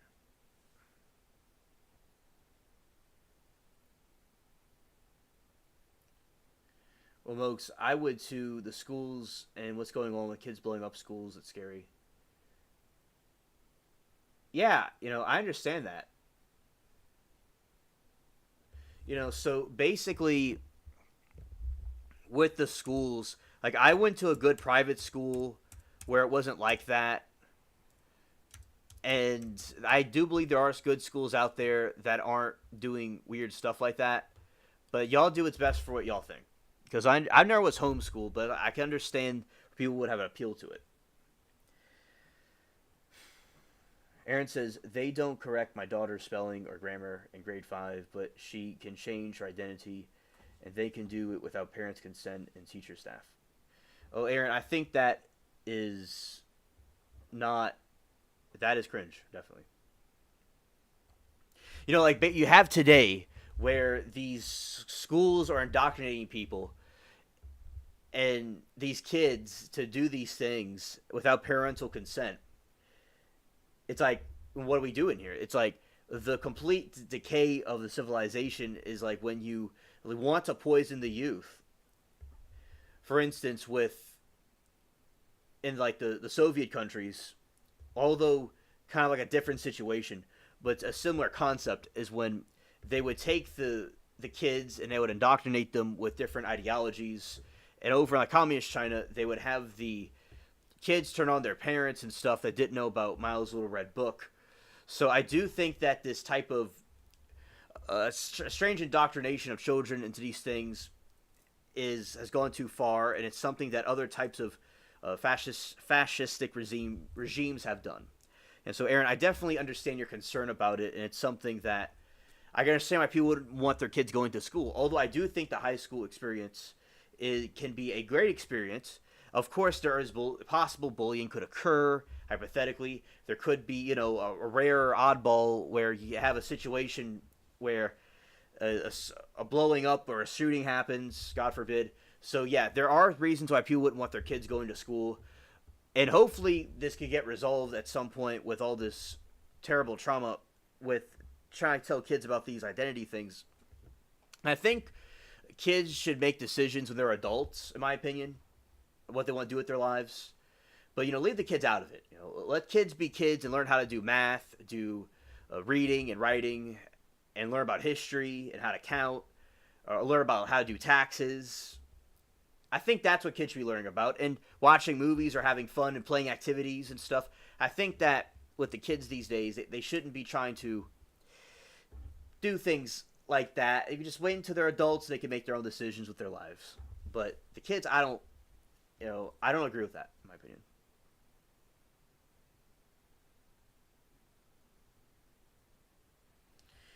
I know 666, yeah. That's another thing. Like, and I wasn't aware of that, but yeah, that too. I mean, kids just got to be kids, like they did back in the day. I don't understand with all this uh, new age stuff they're doing with them. I don't quite understand it. Yeah.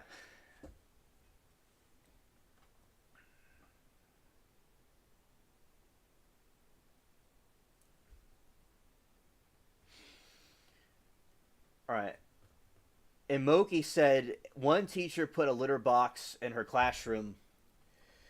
One teacher put a litter box in her classroom. Oh my goodness, what on earth is going on here? Okay, let's see.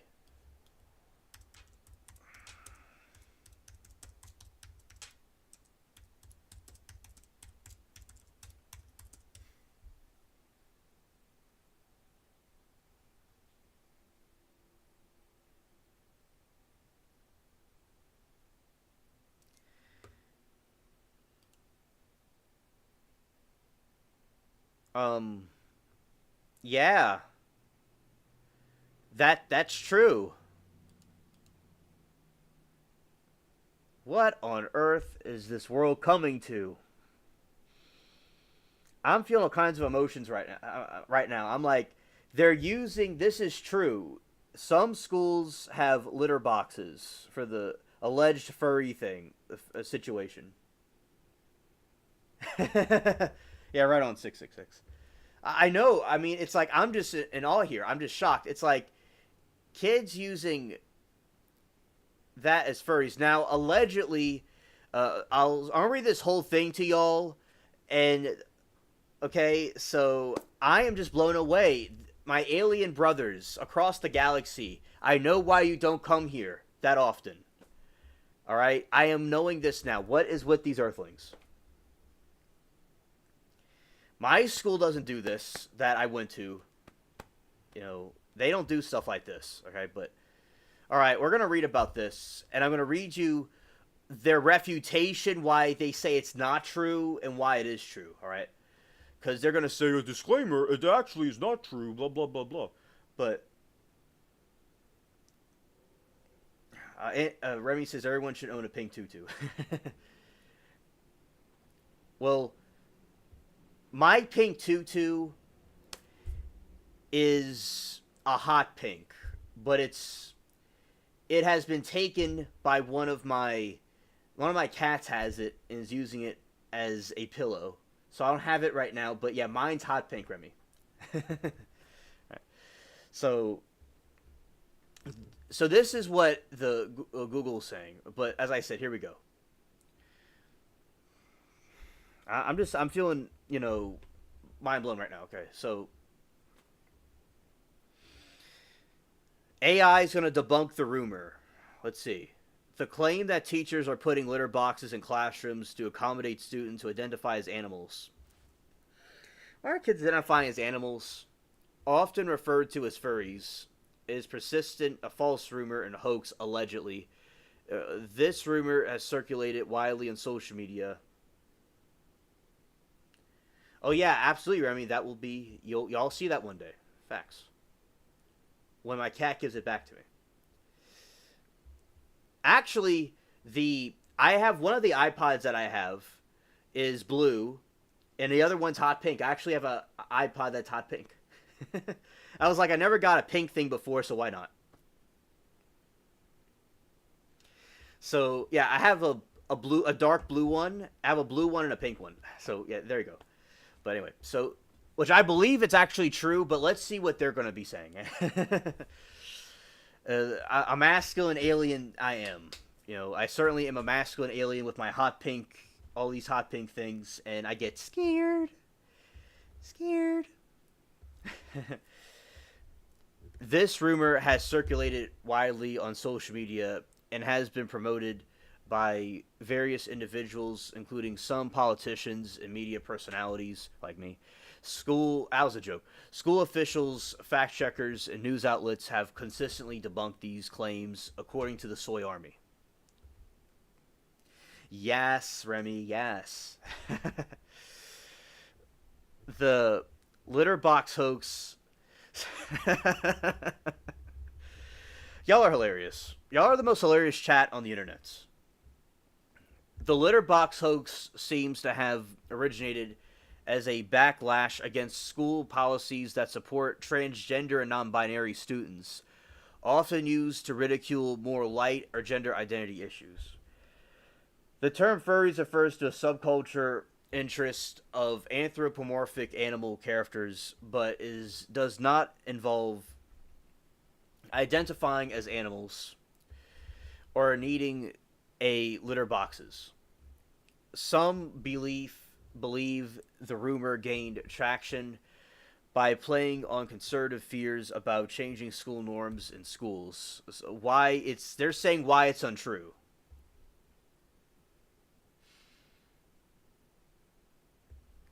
Every school district named in connection with this claims to have denied them. Reputable fact-checking organizations like Pillow and Reuters have investigated the claims, found on credible evidence to support them.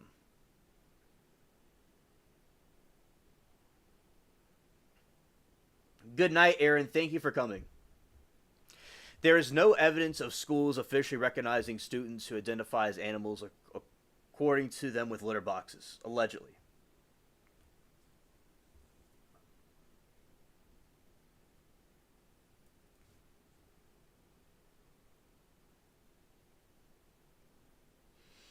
Meow. Meow, meow. Alright. It is worth noting that one specific instance of a cat litter being used in a classrooms has been reported in the Jefferson County Public School District, Colorado. In this case, the buckets of cat litter were provided as part of emergency lockdown supplies intended for use as a makeshift toilet For students who aren't able to leave the classroom during a prolonged lockdown situation, such as an active shooter or bomb threat, this is preparedness measure for emergencies had no connection to accommodating students who identify as animals. And but anyway, so that is their explanation.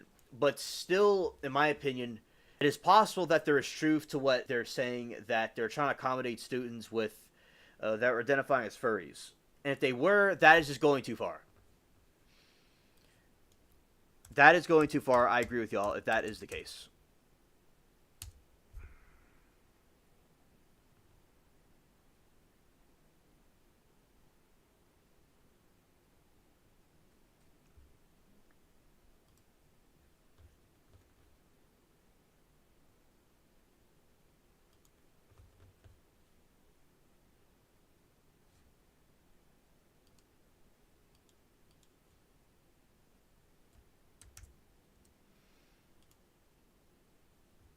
All right. And it said male nurses of my doctor's office wears nail polish. Oh, interesting. Scared. All right. All right. Let's see about kids identifying as furries, but and then let me tell you something worse than a tutu or pretending to be a kin pink polish. I swear I'd fear my kids acting like an animal. That's a whole new level of delulu. Yeah, I agree.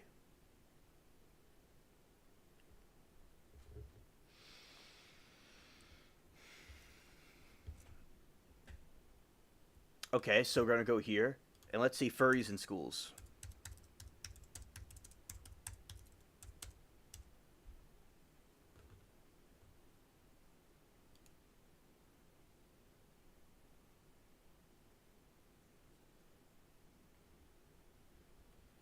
Okay, G said I could be a tiger when I'm a Bjorch. I am sassy. I am too angelic at times. I am everything all at one. Wait, now I know I became in it. Yeah, in it. Yeah, definitely. Certainly a beautiful, enchanting creature from the most beautiful one of all.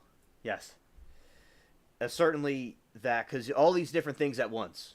A tiger, also elegant and kind, all at the same time. Yeah, definitely. Uh, yes, indeed, G.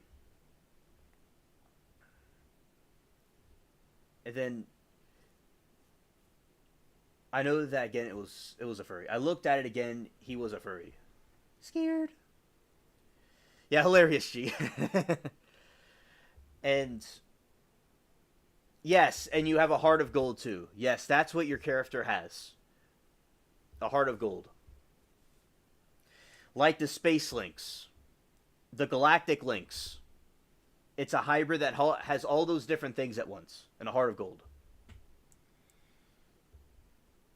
G said, "Oh, he had boobs baby once, and not one you can change your Seahawks to have it. And I'm going to be a man. I want to be hot AF, and I want to the body, the big parts, and all. That's the case. So, uh, your wish, consider it done." They say a man who is too nice has to be gay, but I would change that if I ever change my Seahawks. I want all if I go through and torture of changing my body. Right on.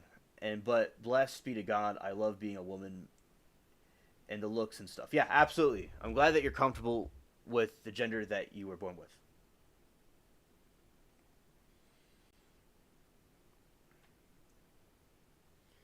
And I saw that 75-year-old decrepit man, legs thinner, and in mine, and I have nice legs with 5-inch heels, and I couldn't walk in a miniskirt, gray hair, and unshaven. Oh my oh. And G said, "No, I didn't say I have it. I said if I changed my Sioux to being a man, I would want to have it." That's exactly what I said, G. Including being the first kind of man who is not gay who looks hot. G, as I said, I was just reading what you were saying, and I know that you said that you didn't have it. I didn't say you did. Right. And if you were, yes, if you could do it, that's what you would be. Yes, understood.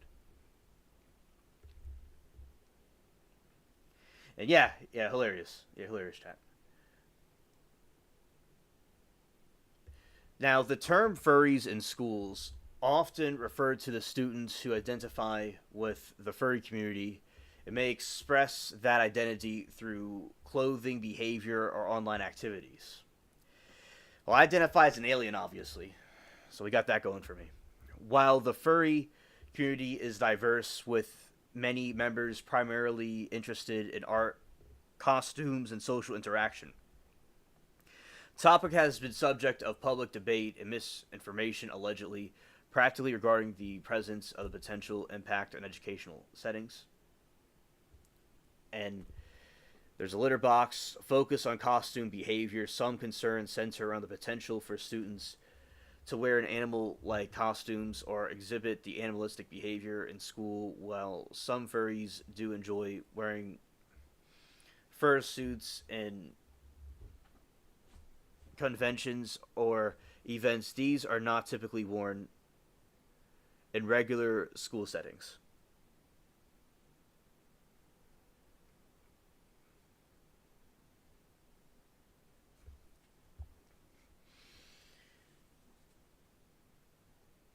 Furries were massive in Europe a few years back. Oh, okay, Remy.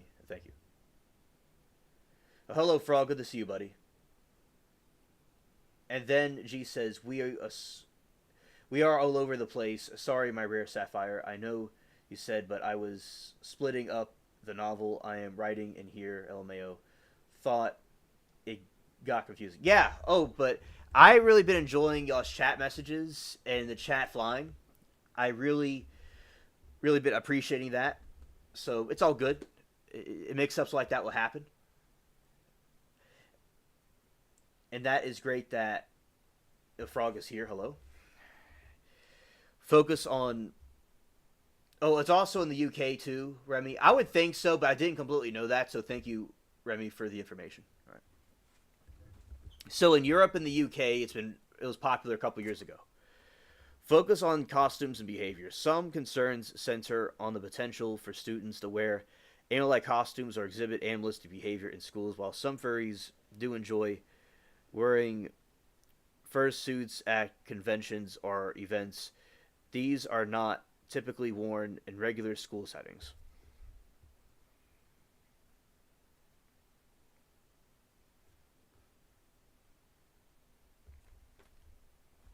Some worry that the presence of furries or the discussion of a furry tip topics could disrupt classroom learning or create an uncomfortable environment for other students.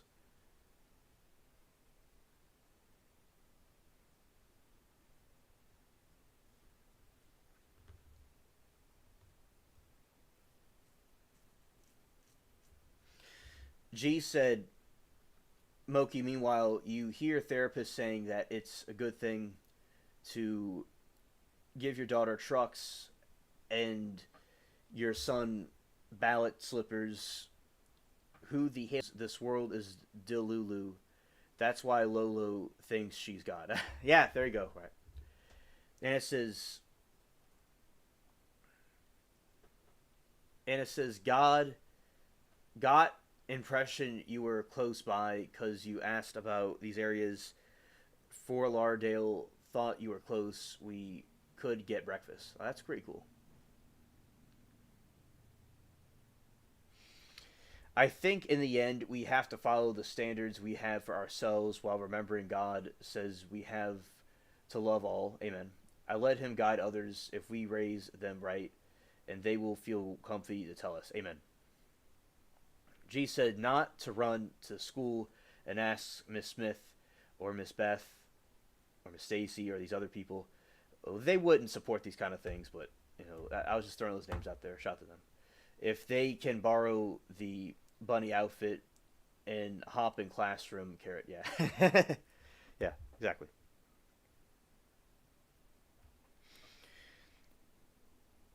For some, for the furry community provides a supportive environment for self-expression, creativity, and social connection. Not all are animalistic.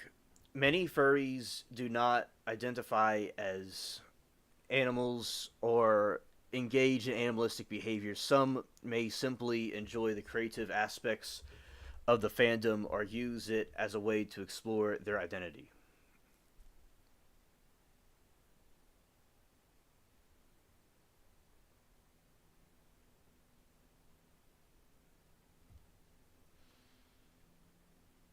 Florida must be hotter than hell right now. Yeah, definitely. It's very hot in the South in general. Yeah, definitely.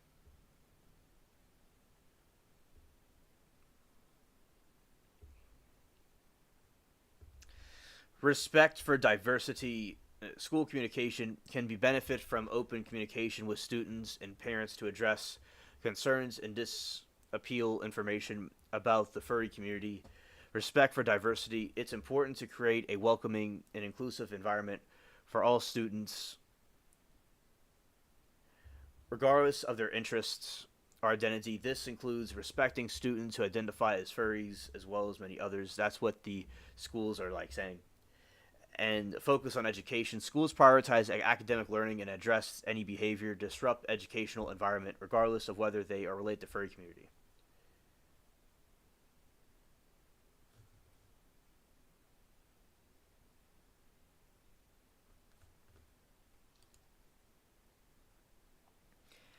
Scared.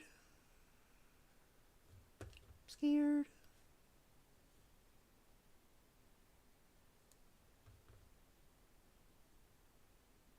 Scared. All right, so these are some of the furry outfits.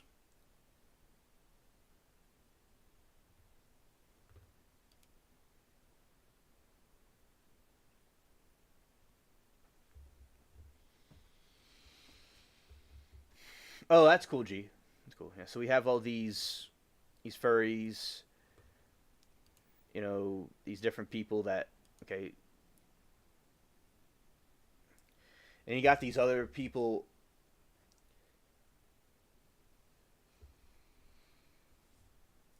You got these other people here identifying as monkeys, dinosaurs, and horses. G said, I got bit on my EOS by a mosquito. I think opening the door to get mail, a couple got in and got me at night.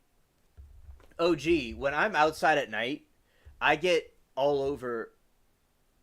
I get all over my legs.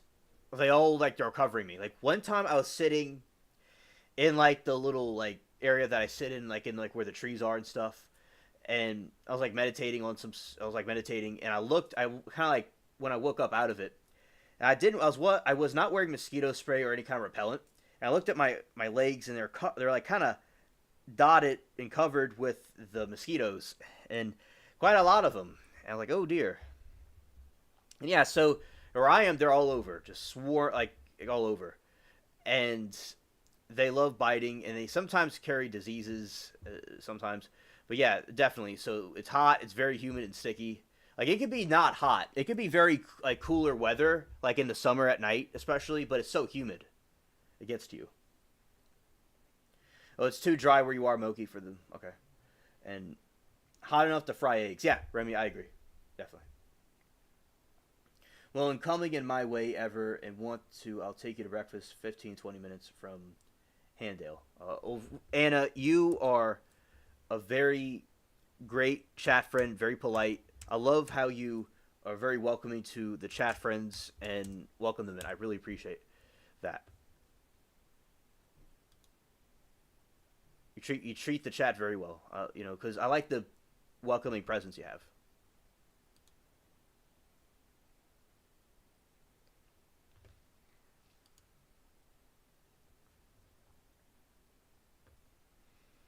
Oh yeah, the mosquitoes love it.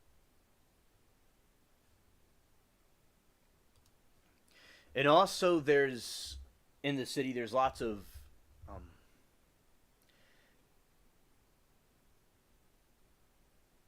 in the city there's lots of roaches and stuff too. Like in the type of weather we have, there's lots of like more tropical bugs and roaches and things like that that are more prevalent here. Although they have roaches all over the world, they still have them a lot, like in the tropical areas because of the weather.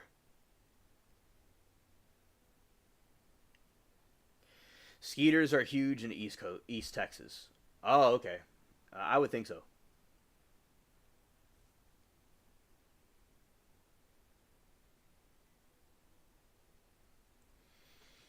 She said, "Don't give her that much credit," and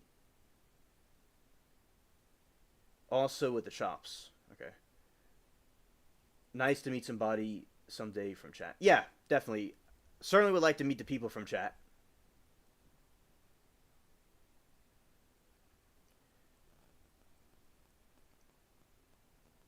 Okay. In Texas, can I call you Froggy, please? You have the best food in the USA, apparently. I mean, you can't include the New York. Now, a lot of people say that my city is the best food, but I guess it's debatable. But yeah, certainly there's very good food in the South, and like New Orleans has food from all over the world and also from Europe and different places and parts of the planet. So Texas food's good too. I've had some Texas food before. They're very good too. It's like a cowboy food. I like it. It's just like New Orleans is kind of like different.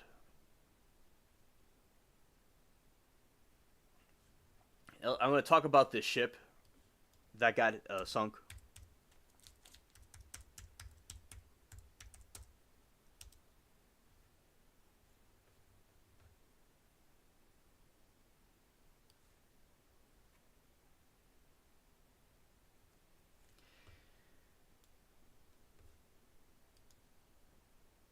Yeah, and also Texas has some very good beans and rice and stuff. Not beans and rice, but beans and meat and stuff. Oh yeah, I agree, G, about that. Yeah, shout to Texas.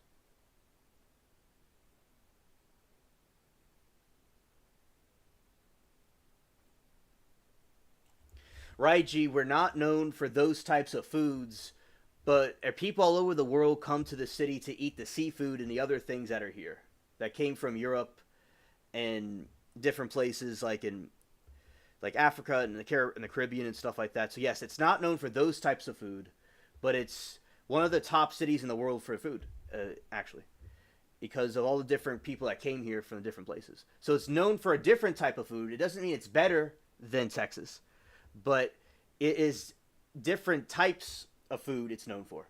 But both are good food. Both states have good food, but New Orleans is known for something different than the other thing. Yeah, it's like judging how well a fish can climb a tree. It's like it just depends on what people's tastes are. Yeah. So yeah, like steaks and stuff and those types of food all over the country, but it's very unique also. The city with its food. But as I said, Texas has good food too. Texas has good food as well. It's just that New Orleans is known for different types of food than the other kind.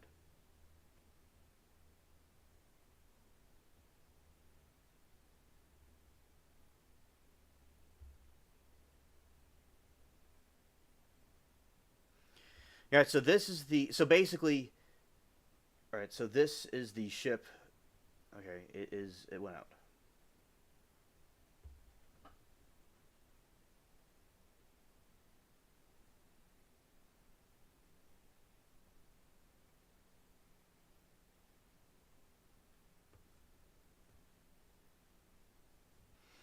All right, so this is the ship that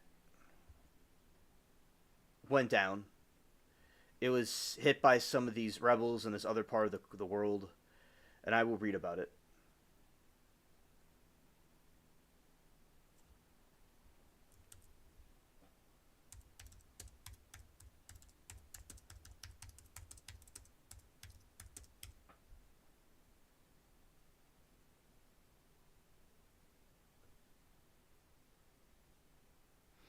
All right, so basically, according to Google, it says New Orleans is highly regarded for its food, being named the best city in the world by Time Out in 2025. A large majority of locals, 93%, rate the city's food scene highly. The city's culinary scene is celebrated by the unique blend of Cajun and Creole flavors rooted in its history and culture. Dishes like gumbo jambalaya and beignets are iconic, while modern restaurants are also incorporating the global influences. But as I said, it may not be the best for steaks and the other types of food that is known in Texas. It's known for other types of food. It's very good in its own like camp in another way. But maybe not in steak and those other types of things, but it's good for in general. Yeah.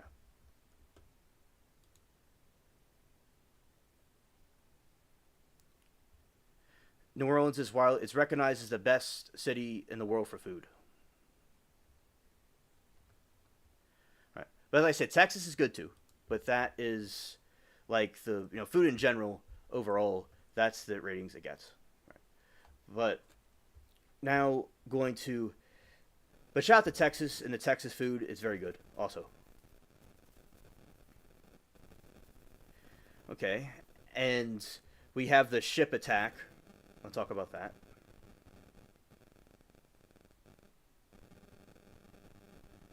Let's see.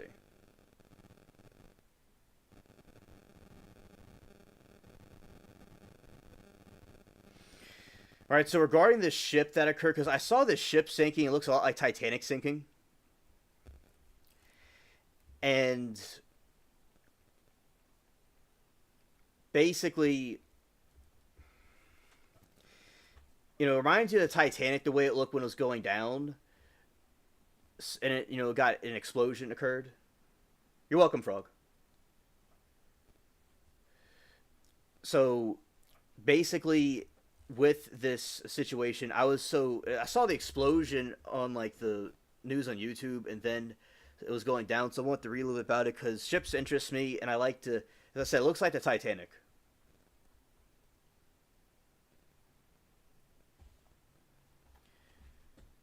And I certainly in the future would like to try the Texas food. I've tried it before, but like going there and trying it, that's something on my list. It's I look forward to that one day. All right. And 10 rescued, 3 killed, and others kidnapped after the Houthis sink ships in the second Red Sea attack in the week. Okay, so with the ship, so 10 people have been rescued from the Red Sea after the ship sank near Yemen following the attack from the Houthis, according to European Union's maritime security mission, with several others believed to being held in the rebel group. And Houthi said that they had taken in some of those on board to an undisclosed location following the attack and entry sea, and the second time target commercial shipping in the Red Sea. This is maritime security, where Reuters and Yemeni military was believed to be having 6 crew members. Now, there's people that were saying that there's no cargo on the ship and no people on it, so people wonder if it was staged.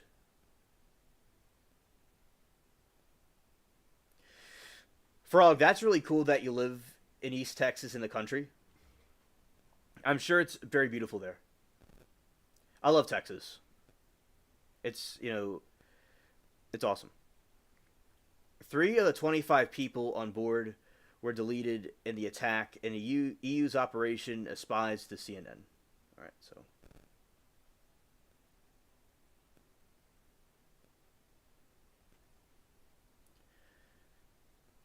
Okay, Moki. We'll see you later tomorrow. Thank you for coming. Take care. Have a good night.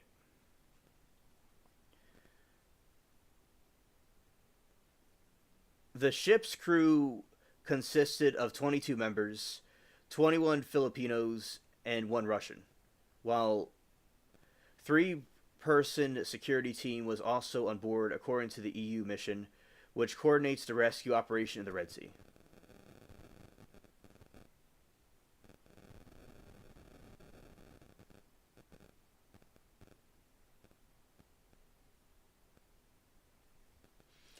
The mission said that the 10 people recovered from the water on Wednesday and overnight into Thursday 8 were Filipino crew members, while other two were security personnel of Greek Indian nationality. The Eternity Sea, a commercial bulk carrier flying the Liberian flag and operated by a Greek firm, was attacked. Multiple rocket propelled.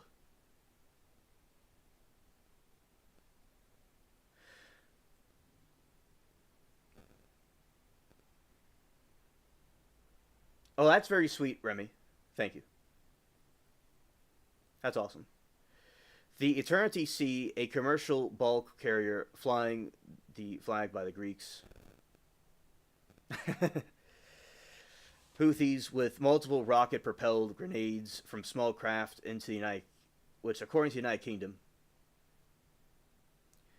Maritime Operation Agency, and the ship sunk on Wednesday morning. The Houthis, which control a large part of Yemen, claimed responsibility in a statement Wednesday, saying that they targeted the entry sea with an unmanned boat, 6 cruise ballistic missiles. As I said, there's nobody seems like, and there's no cargo on it. So as I said, some people think it could be propaganda, hypothetically. And it's allegedly headed towards Israeli port in Eilat, and they assert that the ship was completely sunk, and their forces had rescued some crew members, providing medical care, taking them to undisclosed locations. Okay, we're back.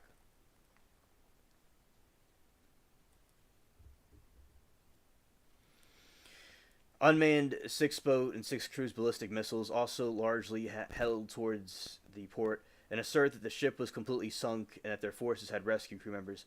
And the video release of the Houthis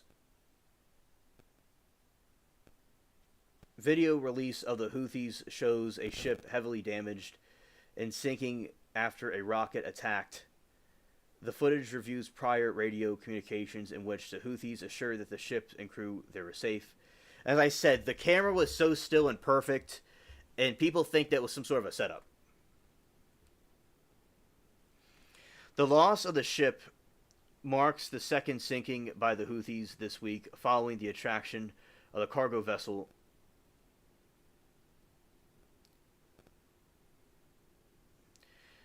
and the Yemeni group has repeatedly targeted the ship's claims that they have Israeli links, vowing to continue until Israel ends the military campaign in Gaza. And the rebels said that they had a statement. They will continue the military operations to support operations in Palestine people until the aggression against Gaza siege is lifted.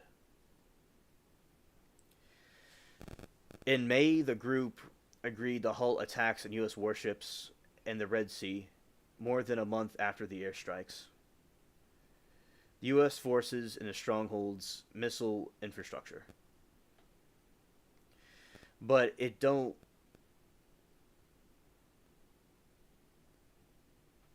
allege on connections with Israel, and incidents over the past days have intensified fears a renewed shipping crisis to global trade route.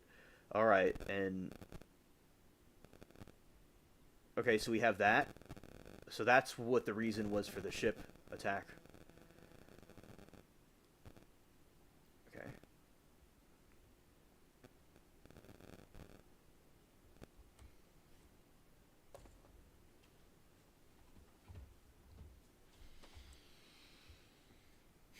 Oh, that's very cool. Shout out to your cousins. All right. So as I said, it looks so much like a Titanic. And as I said, the ship is very still. And the way they filmed it, getting shot down, it's like they came there just in time to get the film of it. Wow. Yeah. So as I said, the ship going down, and it reminds you of the Titanic, exactly how it happened. So I'd say James Cameron was quite accurate with his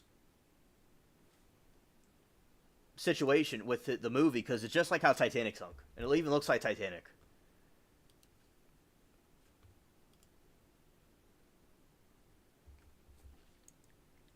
It's kind of like with the Lusitania. So there's the Lusitania, purple with blue spots. You truly are an alien like me, Remy.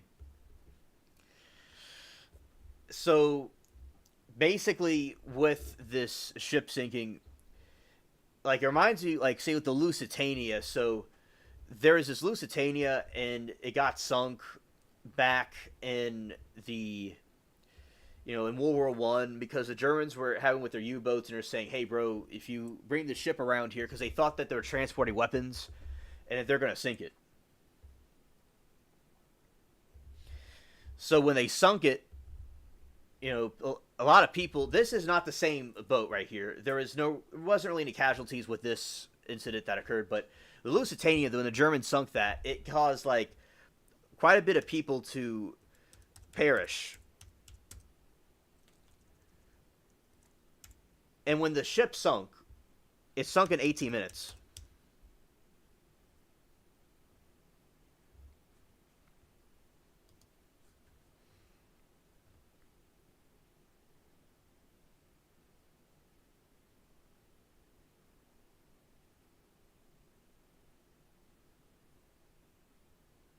She said, "That's good to know, Froggy. Thank you. She always asks me to visit, but then says to forget. I'd rather come to New York.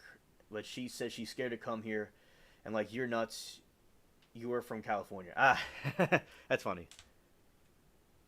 Scared of any other state when it comes to the wildest of times. Oh, Mayo, yeah.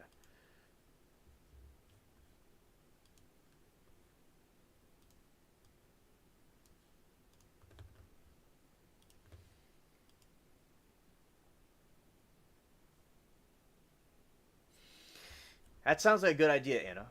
Good idea. All right. And then you have this. This is the sinking of the Lusitania, and it sunk in 18 minutes.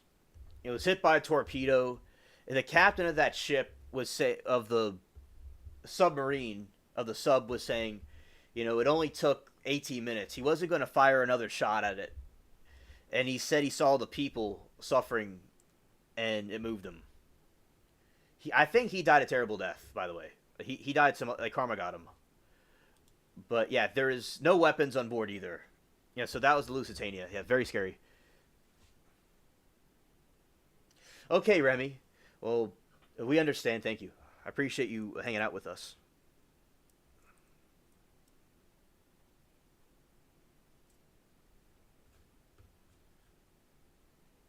Oh, thank you. Thank you, G.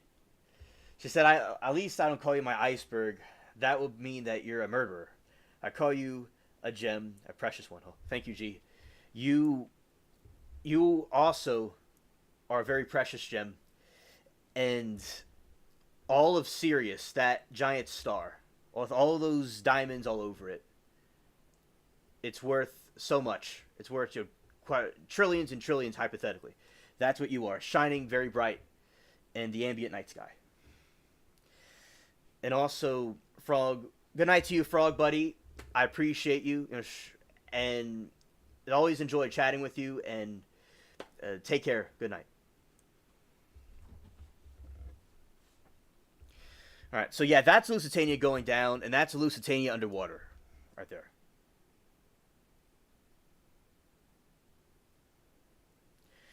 And Anna said maybe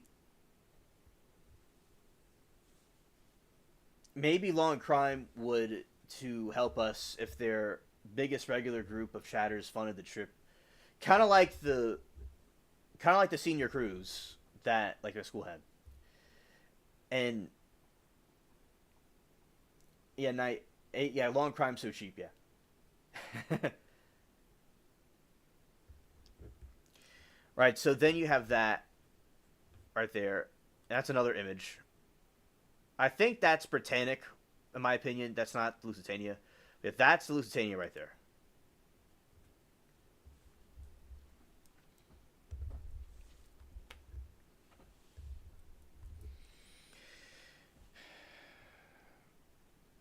And the Lusitania, it just crumbled like paper foil. Well, I'm glad that you're still listening.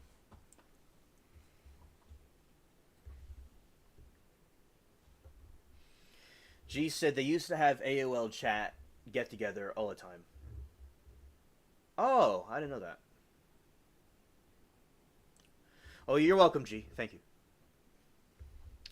Yeah, so you have the wreck right here of the Lusitania. So it just crumbled up. And I've made a ships before. You know, oh god. That's great. I mentioned that. You know, we're gonna have a show and tell time, okay? I'll be right back. I'll be right back, everybody. And those are just lurking or like listening. I'll describe what I'm talking about. All right, I'll be right back, everybody.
Okay, here I am. All right, so this is something that I built 10 years ago. Now, Mary Toodles accidentally knocked it over a little while back, like many years ago by mistake, but it's still repairable because I have the pieces to reattach it. But all right, so this. Okay, come on. There we go. A little bit dusty, but here we go. This is a model Titanic that I built. It's wrong side. I want to go this side. Okay. Okay, so this is the side that's so you see two of the funnels fell off over there. Yeah, so that's the model Titanic that I built. I glued it all together. So people that are like listening, it's a model of the Titanic. Two of the front funnels, parts of the front funnels kind of fell off, but the thing overall survived. And yeah, that's the deck. And that's the other deck. That's the front of it. Yeah.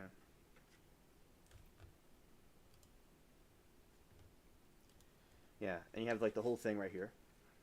I remember when I built it. So, but one night I heard some gunshots in the distance, and sometimes I would go in when that happens when I was like little, and it's really kind of best in general. But and then I like sat one night and I just went. And I remember I was talking to my grandpa out the window. Like he was like out of like I'm next door to him from upstairs. He said he heard that, and yeah. So I had the Titanic set, and I reconstructed it. I mean, I didn't reconstruct it. I built it. So I got the glue and the instructions, and I put it all together. And yeah. Also, this is the top part. I glued that there. You know, I put all the lifeboats on it. They kind of see a little bit on the side. Yeah, I glued the lifeboats on it.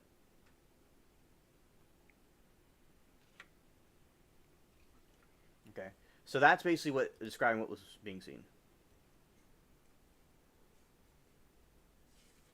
Not sure if you saw it. My daughter crocheted exactly that she just finished. Oh, that's really cool. And Anna says different stuff, different times, and was watching paranormal Bob's Burgers related movies and horror movies. Oh, okay.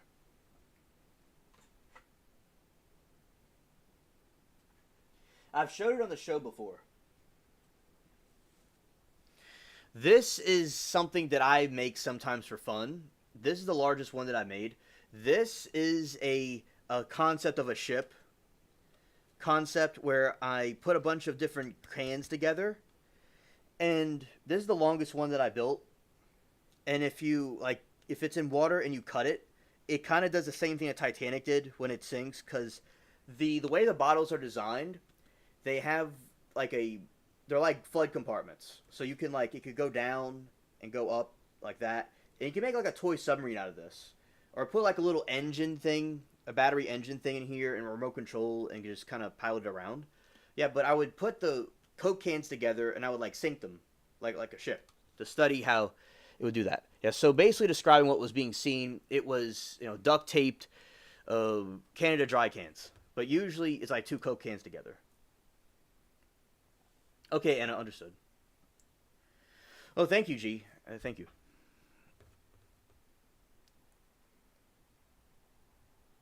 Let's see. I made a video about it a while back on this other channel that I created. I'll show it for y'all for a second of the ship sinking. Okay, that's not what I meant to click. I meant to click this. Yeah, it's called Soda Can Simulation and Cruise Ship Sinkings.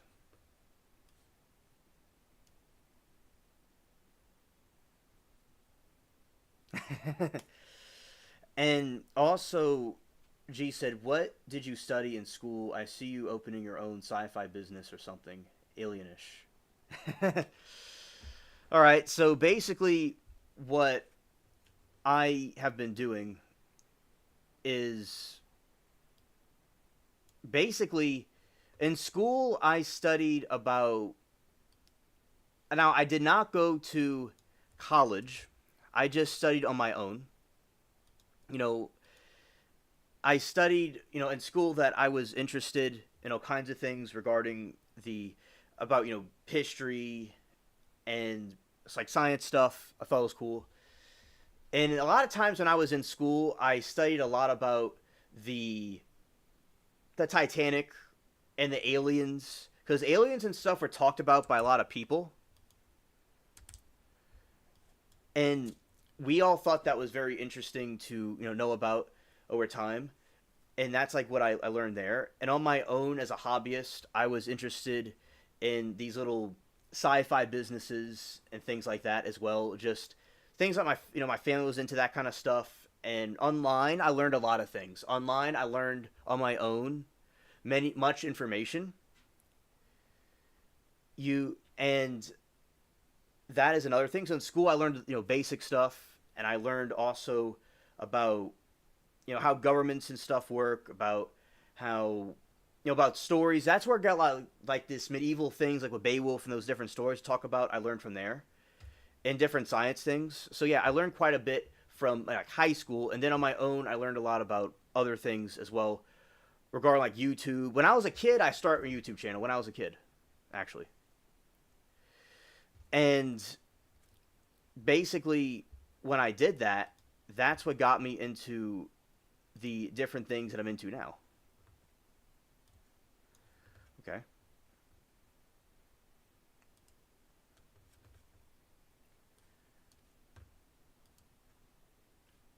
All right, so we're going to copy this.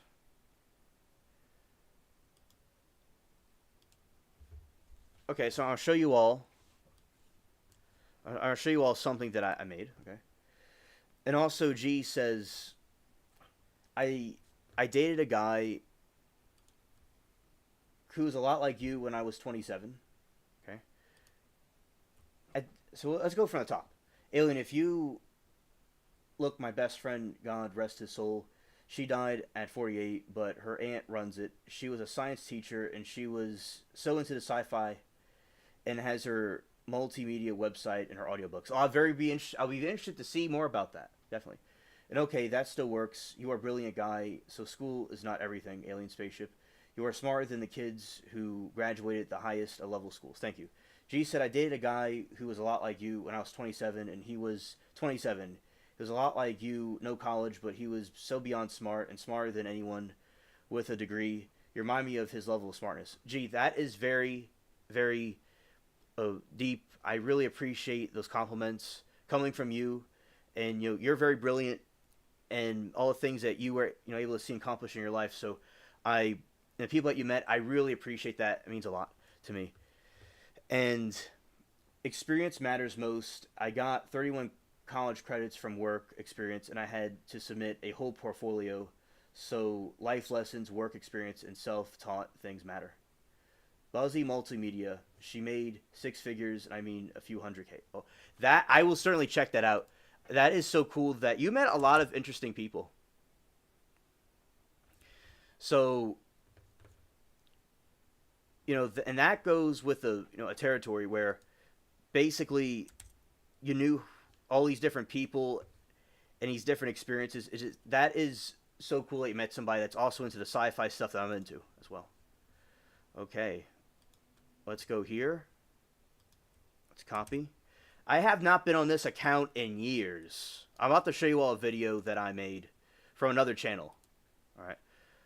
I haven't used this thing since 2020. This other account. I haven't used it since 2020. Okay. So, going here. All right. We're going to put this Google thing up. Let's see, Google. Window. All right. So, this is from another channel that I have, but I didn't really use much because I did stuff with with the other channel that I have. But yeah, this was one of the channels. Look at that. See, so people are watching. So I have a bucket and two cans that are taped together to simulate a ship sinking. And you see how it goes down, like how the Titanic did, and the other part rises up. The other part of the ship rises up, rather.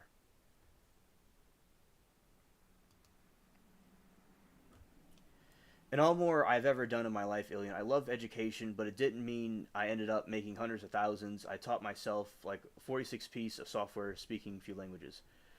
That is a lot of hard work and dedication and discipline to do that. Yeah. And that's when the watertight bulkheads spill over. And so much on your own, much like yourself, and you're truly brilliant, my friend. Oh, thank you. Thank you. And it goes up in the air. Now, the Titanic split in two at that point.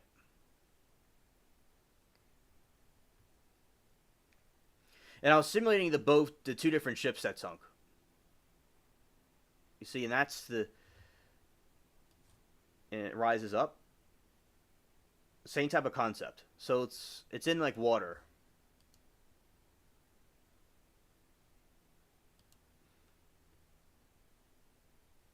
Yeah, thank you. Also, I added sound effects to this. I added sound effects to this, by the way. Let's see. We're going to go back here and do it like this. Okay. That's not the one with sound effects, I don't think. Let's see. Wait. It is not that one. That's just no sound effects, actually.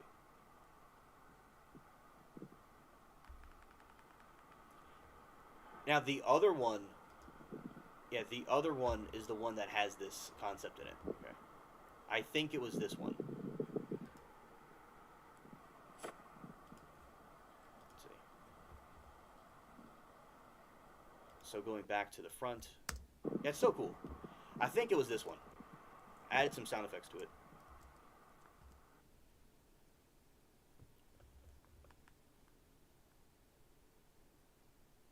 These ships are sinking theories explained with some soda cans taped together. Don't bet your life on this. Okay. Alright, so it's not that one. It had to be one of those anyway. But, might be like somewhere within them, but yeah, so that's like a Titanic simulation of it.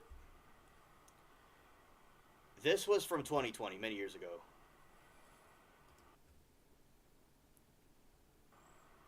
You see, it's kind of like what the Titanic did, where it goes down, like...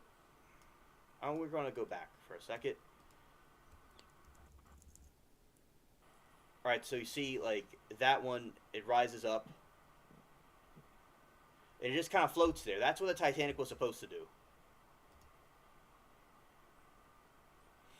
All right, so you take the two ends of a Coke can or a soda can where you're going to drink out of, and you flip them adjacent to each other where the two ends are, you know, where the two open pieces are on the top, where you would go to drink them, and the bottom part acts as a wall. So when the ship's going down, it acts as a flood compartment, and the wall of the soda can acts as like where you would go to drink out of. The metal part acts like a barrier, and then water comes in through the top parts that are connected together. Right. So a Titanic, in theory, would have just stayed like that and not sunk. And let's see, right here. This is like the back part rising up. You see, that's it rising up when it's about to go down. So you're seeing like a Fanta cans that are taped together, and it looks like a ship. And it's like suspended in the water like a cork because see, I cut the hole right there, and it sinks from the front. And keeping it stable for the experiment, and then it overflows. Right there. Right.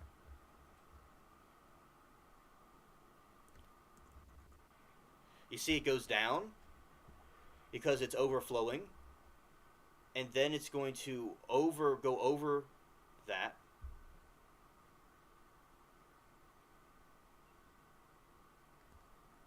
Okay, with the Titanic, what happened with that ship was basically they were supposed to hit in theory, they could have hit the Titanic could have hit the iceberg directly. Like, hit the iceberg head on. Only 2 flood compartments would have been breached. But any ship at that time would have sunk under those circumstances. So what they did was they failed to add a layer to the top part of the flood bulkheads that would prevent it from overflowing to the other areas. Because in theory, the Titanic could hit an iceberg and have 4 compartments breached, but not 5. And 5 were breached. So when you have this situation, it could have had 2 or 3 broken, and it would have been floating. Like this ship, how it's floating in the water, kind of like that. That's how Titanic would have looked. It would have stayed buoyant. So when the Titanic, if it would have hit the iceberg directly, it could have gotten a lot of damage and messed up the ship, but it would have been only 2 flood compartments breached. But the problem is they try to miss the iceberg, and they actually nearly almost missed it by a hair. But they didn't quite get it, and 5 compartments were breached. Just like you see in this example, is when it goes down and it pulls it down, and then the other compartments just keep on, like a domino effect, keep on overlapping each other, and it sinks. So what they did with Britannic and the Olympic, they added a layer so when the flood compartments start overflowing, it doesn't go to the other decks. And another thing that they did was they added an extra layer on the sides of the other ships, the sister ships, that if they did get breached, it wouldn't go through the whole ship like that. So they redesigned Olympic and Britannic where if it got hit in that situation, it would not have sunk. So the sister ships would have not have sunk under those circumstances that Titanic did. So in theory, like the Costa Concordia, that ship would not have sunk. The Titanic would not have sunk under those circumstances. The Titanic would have been fine. Most ship sinkings, it would have been fine. But no one would have thought that they were going to swipe an iceberg and half the ship's going to be cut open. But there's hindsight 2020, and so there's conspiracy theories about the Titanic, but they were not switched. They were too different looking for them to be switched. And because they bragged that they made it strong enough to the whole point. Yeah, so what the Titanic was, in theory, practically very difficult to sink, but it was not invincible.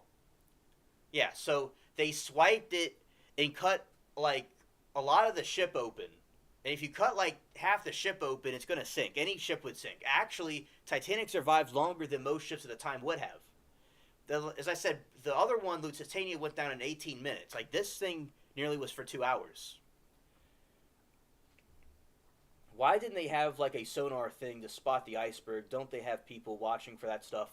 So with Titanic, they were getting warnings, so they had Morse code, and they had a radio. So Titanic was a rare situation where they had a radio, where they were receiving Morse code, and they're constantly getting telegraphs and getting warnings from all of their ships that there's icebergs in their area, tons of them, and that to be careful.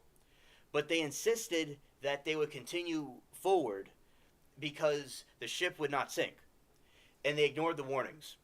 So, because in theory, if they hit an iceberg, they'll be okay because only two flood compartments would be breached. But no one thought that Murdoch, rest in peace, would be in a situation where he tries to miss the iceberg, but because he was not an engineer. If the captain or the creator, Thomas Andrews, they would have advised him to probably hit it directly, because you're supposed to do it directly, because it was like an icebreaker, like an icebreaker ship.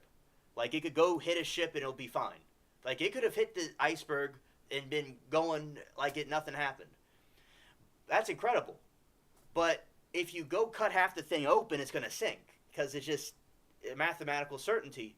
It's not, it's science. It's math. It's going to sink. So they kept on getting warnings, but they didn't listen to them. And when Titanic was sinking, they kept on signaling Morse code that they were sinking.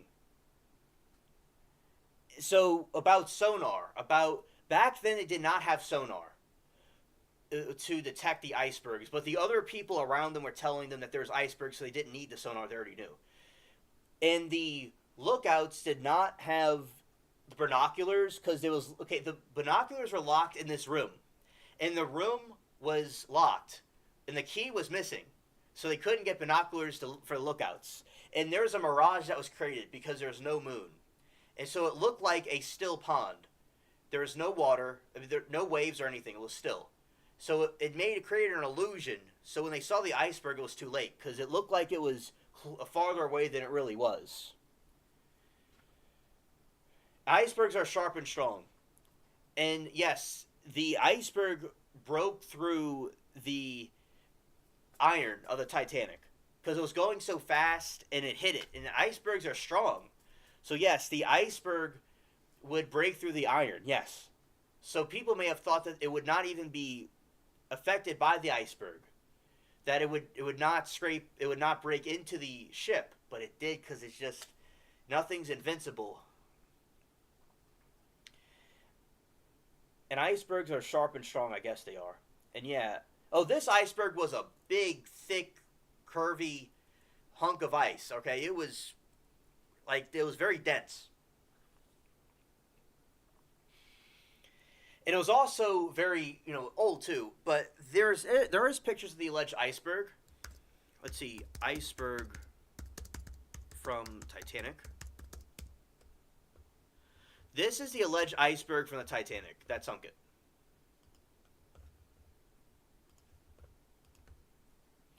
Now it's coming back to me, because they did show that he said to go forward to prove that the design was perfectly fine. It was the ego again. Yeah, it did last a while. And yes, of course, they cut it in half, it will sink. And while you did your homework, you know everything about it. Thank you. You're welcome, G. Yeah, so on this iceberg, they found paint on it.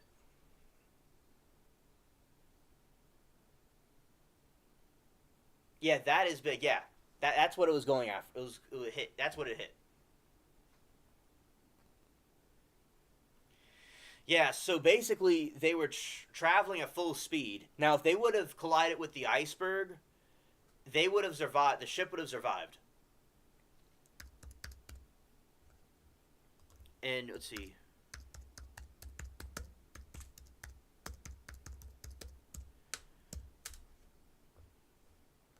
And with the Titanic blueprints, you have this situation where, see right here. All right. Want to use another one? Want to use this one?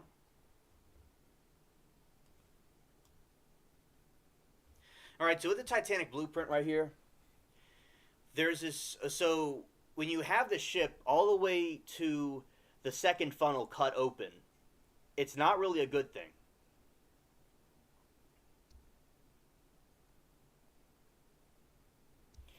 And so if the Titanic were to hit the iceberg directly from the front, like this big iceberg that we're looking at, if it hit that thing from the front, it would just smash the front part of it, kind of like a car these days that collides in a crinkles it like an accordion. So that's what would have happened, and it wouldn't have sunk. It would have been fine. So that's why I thought it was unsinkable. But bro tried to miss it, and it scratched the entire side of it open. It's like, bro, you know, it's not a good situation. It sinks. It looks so high up. Why is it above the water like that? It's above the water like that because most of the iceberg is actually underwater. Like on YouTube, on the internet, we have the iceberg theories of something. So when you have an iceberg theory, like you see the top of it, like say the internet is like an iceberg. You like most of the internet is actually beneath the surface.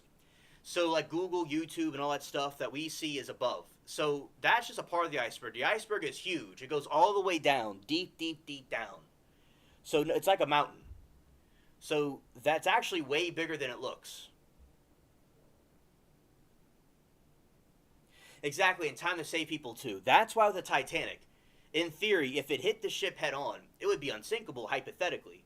Now, if the ship completely fell apart when it hit the iceberg, because there is a theory that the iron was very brittle under that icy water, and at the time they didn't know that the icy water that they were in would cause the iron to get kind of corroded and brittle, because they recovered some stuff and did some experiments that the iron was very brittle. So if it hit the iceberg, it probably would have been okay. And also remember the iron was very brittle kind of, so it could have caused some more problems. But basically in theory, so the icy water was not good for the iron that was in the water. That would explain why it broke so easily. They didn't know that at the time, but yeah, if it hits the iceberg directly, you would feel like a thump. Because they said when the original sinking happened, when they hit the iceberg, it felt kind of like a little bit of a vibration, but not too much. So they would have felt like a little thud, and that would be it. And they would have people saved with the lifeboats. Then they would have this other situation where the other ships would come, and it would have gone through New York. It would have gone to New York City with a busted front heading towards the shore. And that would have been great headlines. If you have a picture of the Titanic with a busted up front being pulled in the shore, the truly unsinkable ship. But it didn't quite get it. So, and I think it was good it sunk because they added more lifeboats. They made sure that the radio operators are awake, because people are saying Titanic sinking, help me. And people were like, bro, I'm sleeping. I don't know who you are. There is one ship that was a fishing boat that was way out, and it was in James Cameron's movie, but it was in the background. No one would notice it. And there's a deleted scene about that, actually, where they had the fishing ship that saw the Titanic's lights, the fireworks that they were shooting off to try to signal people to get there. And also, basically, you have this iceberg, over there, and you have them kind of sinking. So the fishing boats said that they thought they were doing a test or experiment, but they didn't go and save the people, unfortunately, but they should have, all right? And a lot of these people were, like, charged criminal charges, or some people were let go, but they were, like, put on trial for this. A lot of people were. It was, like, a big scandal. Oh, okay. Wait to the Titanic Expo in the late 90s. It's Petersburg, Florida, after a movie came out. Oh, that's very cool, Anna. That's very cool. Yes, correct. There are conspiracy theories about Titanic. All right. So there are conspiracy theories that the Titanic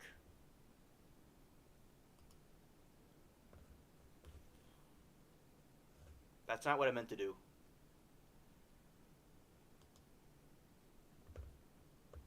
There are theories that the Titanic okay, I got my track of thought back. When the Titanic hit the iceberg, there's theories that they're trying to stop the Federal Reserve. So I'll explain what that means. So there is the Federal Reserve, and many of the people on it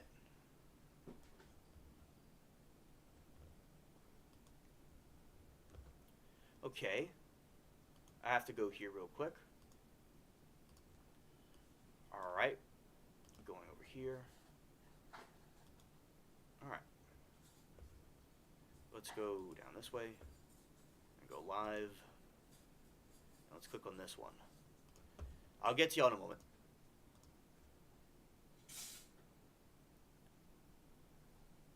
Okay. There we go. I am back, everybody. I had to switch accounts for a second. There's many people on the Titanic that oppose the Federal Reserve, and all the people that oppose the Federal Reserve perished in Titanic. John Jacob Astor, the Macy's founder was on the Titanic, and he sunk with his wife. And many of these very wealthy people that oppose the Federal Reserve were on the ship when it sunk. So there's a theory that it was sunk on purpose because they wanted the Federal Reserve to be there. And J.P. Morgan canceled his trip on the Titanic because he got sick. As I said, he allegedly got sick or something came up, but what an interesting timing. Yeah, J.P. Morgan didn't want to go on it. Yeah, so there's theories that Murdoch had the ship sunk on purpose, allegedly. That would explain why they hit the iceberg the way they did, to sink it on purpose. And it would be a big scandal. So that's not necessarily true. Rest in peace to Murdoch and all the people that were involved, but that is the theory, that one of the conspiracy theories about it. It was great, Expo, and I was actually in my mom's tummy when she saw Titanic. So I saw Titanic when it came out, but I was not born yet.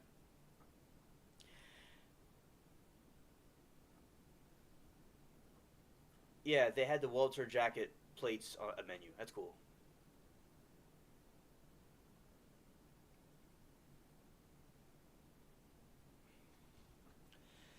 And it said in a ship replica, like it was a night lights behind it in the sky and stars, and felt like you were seeing the real Titanic. Oh, that has to have been a very enchanting experience for you to witness. That's very cool you got to experience that.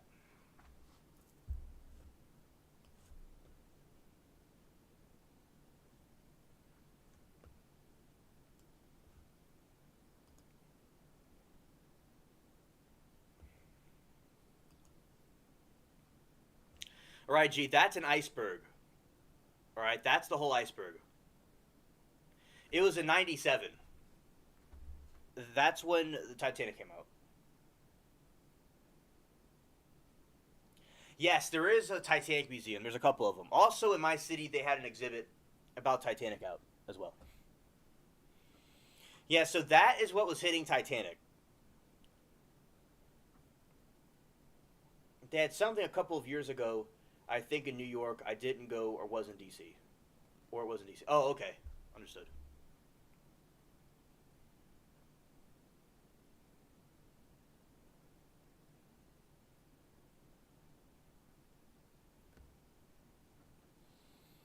Yeah, and showing y'all through this example of the ship that I have right here.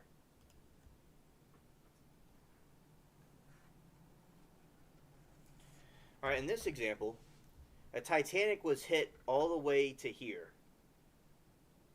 It was hit all the way around right here. That's how much of it got swiped by the iceberg. And that's 5 compartments. So it started going down, and then it kind of kept on going and going and going and going. And then it split in 2. And then it went, and it sunk to the bottom and crashed on the seafloor. Now, if it hit like this, the 2 front parts, all that would happen is it would just tilt a little bit and just kind of be floating like this. It wouldn't have gone like, oops, it wouldn't be like that.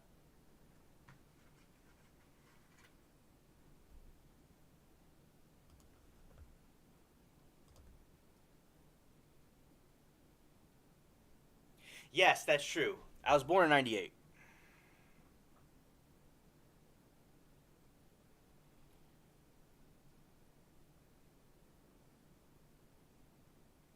Right, right.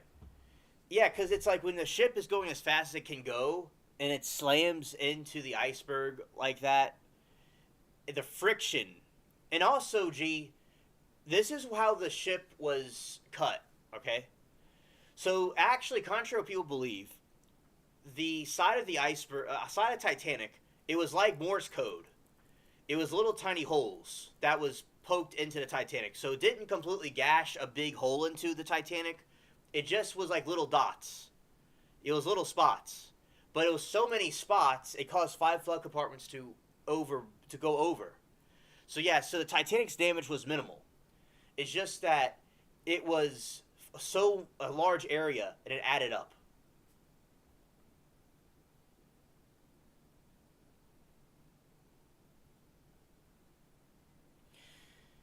Oh yeah, exactly, G. So what they would have done was they would have had the Carpathia come in, and they would have unloaded all the passengers on the other ship, and Titanic would be towed into shore. So in New York City, it would have been towed in, and it would have been headlines everywhere. Titanic would have made headlines, and Captain Smith would have been seen as the OG. But they didn't quite get it right.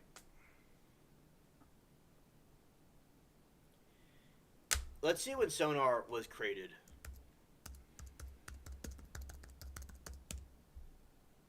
1915. So no, they did not have sonar when Titanic was sinking. It was 1915.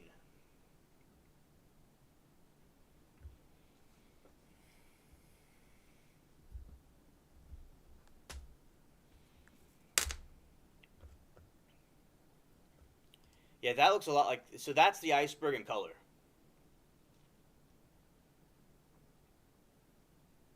Ah, something interesting. Yeah, that sky's overcast there, so it must have been overcast a couple of days later. Shout out to Mary Toodles. And also, G says, "Oh, okay, yeah, that makes sense. And thank you. My daughter just educated me too that they weren't trained on how to have people sit on the lifeboats to save double amounts of people." Yeah, that's true, G. The staff was not prepared to handle the Titanic sinking. They were not trained to lower lifeboats or to see people, and they could have had more people in the lifeboats, but they refused to do it correctly because they were undertrained. They weren't prepared. And also, Mr. Andrews was trying to get the more lifeboats put on the Titanic, but Mr. Ismay and some other people thought the ship would look ugly, so they didn't put more lifeboats on it, and that could have saved everybody on board. And guess what Mr. Ismay does? You guessed it. He got on a lifeboat and survived. It was funny. But he was not. He did help a lot of people get in the lifeboats, and he did help with the survivor efforts. He was very hated, though. But he still did a lot of good things in helping saving people and bringing them to the lifeboats. He did.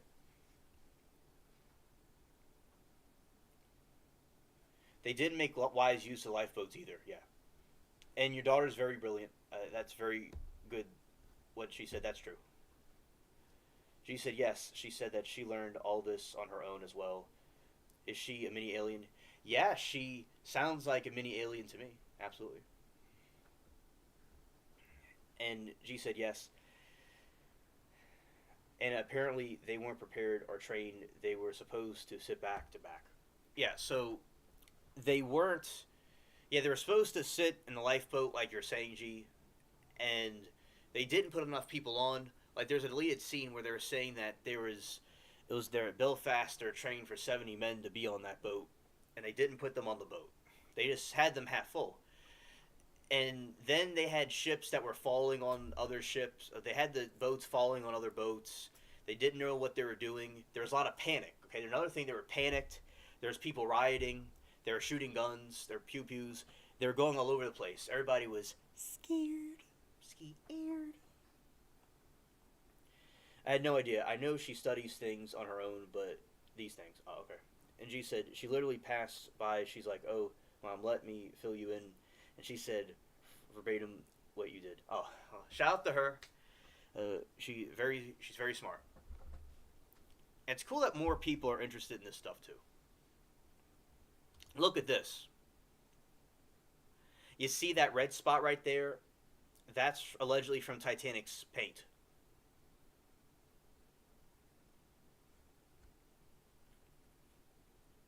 You see, they have red paint that's stuck on that iceberg. That was when Titanic swiped it.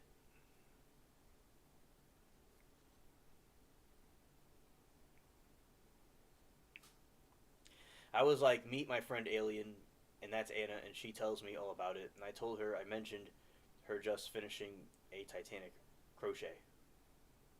Well, that's very cool. As I said, that's very creative, very cool. I'm glad that she is doing that. Very brilliant. Great minds think alike. Yeah.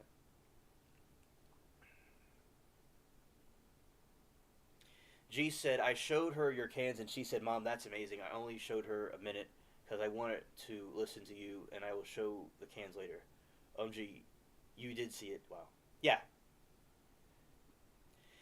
And also, yeah, because that is where the Titanic, that's where it swiped the iceberg. Yeah, definitely. And then you got this iceberg. It's kind of like popping up underwater. Let's see if icebergs melt in summer heat.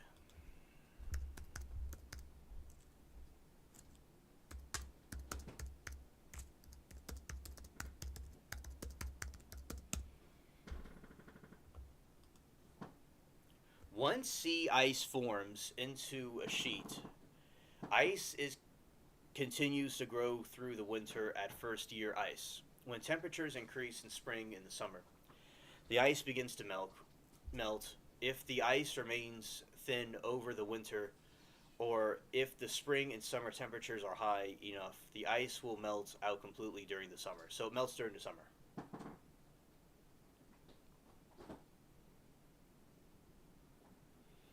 They should go chop test these things down a little with the hell not risking lives. They would look mega cool. Yeah, absolutely. Absolutely. And yeah, because a Titanic is a lot of moral lessons. There's a lot of moral lessons with the Titanic. Because it's the same thing with the Titan sub, with the Stockton Rush's sub. Can sinking.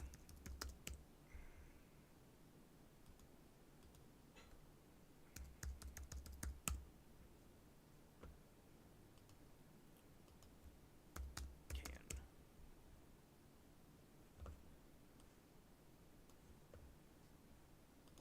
Yeah. So let's go down here. Big industrial ice picks. Yeah, it would be a big industrial ice picks. Let's see how icebergs are formed.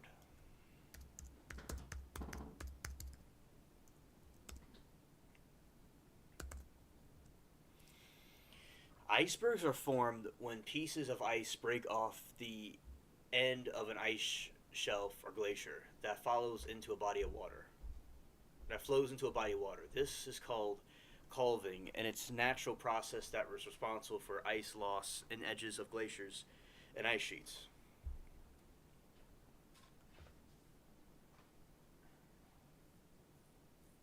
Yeah, gee, they're very great pieces of art. Icebergs are created from pure snow, making them fresh water. As snow accumulates over polar land masses, the snow packs down to become ice and forms a glacier. Icebergs are the result of glaciers extending over the ocean and calving, breaking off into the ice shelves. Yeah. And why are 90% of icebergs underwater? Remember that the density of an iceberg is 0.92 gml, and this density of water is 1 gml, 1/3 for salt water. This means that ice has 9/10 of 90% of water's density, and so 90% of icebergs below the water's surface. And icebergs are formed on land and float in ice or ocean or lake. Icebergs come in all shapes and sizes, from ice cube size to chunks to an island size to a small country. The Earth needs icebergs to make the world cool down because of global warming, my daughter just said. Yeah, and it would definitely help with the hurricanes and stuff like that, because when the water is very warm and cold, very hot, it brings tropical hurricanes in.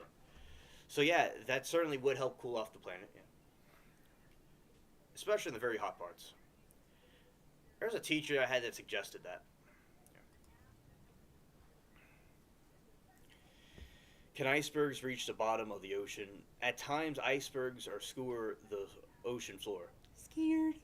Creating a regular troughs that can be several kilometers long and up to half a meter deep. What's an iceberg smell like? That is a fragrance. That's not the real iceberg. And the largest iceberg to ever exist is 3 times bigger than New York City. How big was the iceberg that hit the Titanic? The 400 feet. The Big Wilton describes the iceberg based on witness testimony as 50 to 100 feet high and 400 feet long. They assume that only 16.7% of water weathered icebergs are above the surface. So it was only a fraction of it was visible and the rest was underwater. And is an iceberg just ice? And ice is a mass of fresh water ice. So it's actually be very nice to drink. That's a lot of free water. There isn't much of a smell in Antarctica because the air is so dry.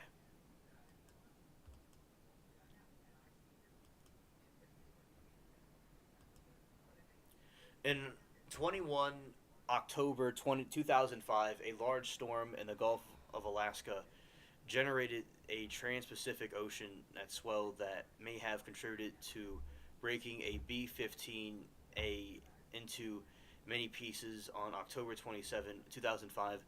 The swell travel of 13,500 kilometers from Alaska to Antarctica over 6 days. Wow. The Titanic kind of the reason why Titanic didn't completely list over is because of the people inside of it that were trying to fix, they were pumping out the water and making sure it sunk straight down and keeping the lights on. So it was the people that were inside the ship that helped it go down the way it went down.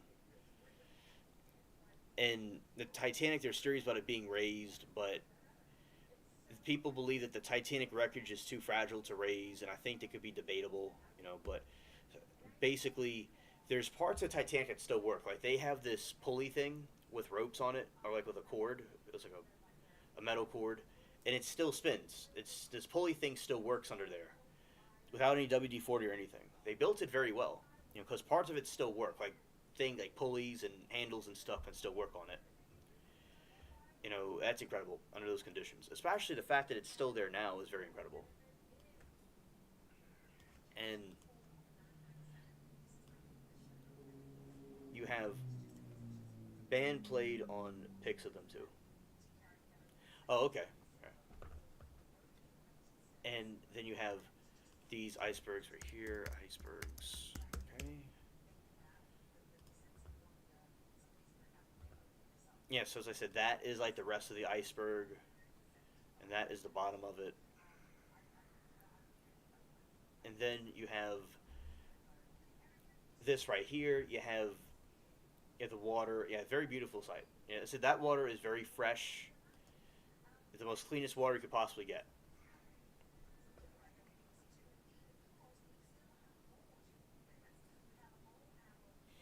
G says, shout out to Mary Toodles for from before. I thought I said hi, but didn't realize I hadn't. All right, so they tell you hello. All right, she says hi back. She just got home. And also, you have, yeah, that is like another one. It looks like a small island. Yeah, so definitely, because and some of these like look like giant islands. They look like giant islands. So that is quite incredible that all that snow piled up to make that over time. And you have this right here. You have some stripes on them. And I don't know science behind the color of an iceberg because, yeah, I guess I've seen some like that before, but I'm not familiar why they change color. I guess kind of like the like snow can kind of look kind of black sometimes. I guess that's what it is. And yeah, and G says hi back. That's good. All right. And yeah, so and yeah, Britannic, which the okay, so the Olympic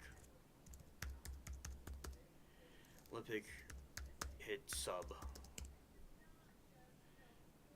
The Olympic is a lot like a unsinkable ship because the Olympic was hit by another ship. It ran over a U-boat that was trying to attack it, and it went back to shore. So the Olympic is a lot like what Titanic was supposed to be. And back in the old days, the Olympic was praised as an important ship, but because it was basically it never sunk, it was scrapped. So yeah, that was the Olympic, and it was scrapped, but it did not sink. It was just it was a wartime ship, also. And that is just a video game, but yeah. So that's what they look like. They're painted like the zebra color to disguise themselves as a warship. Like you have the Britannic, for instance.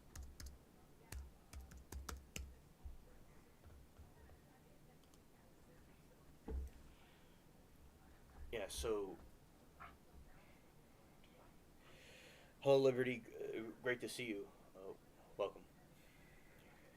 And we're talking about the Titanic and the sister ships at the moment.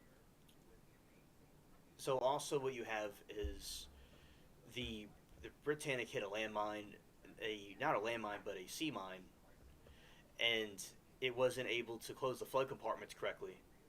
And Anna says, "Okay, guys, be good kids. See you all in court. Been a fun, educational. Thanks, Alien and G. Okay, you're welcome, Anna. Take care. Have a good night." All right. So basically, you have the Britannic here, and it was basically a hospital type ship, and they weren't able to save it because the flood compartments didn't close.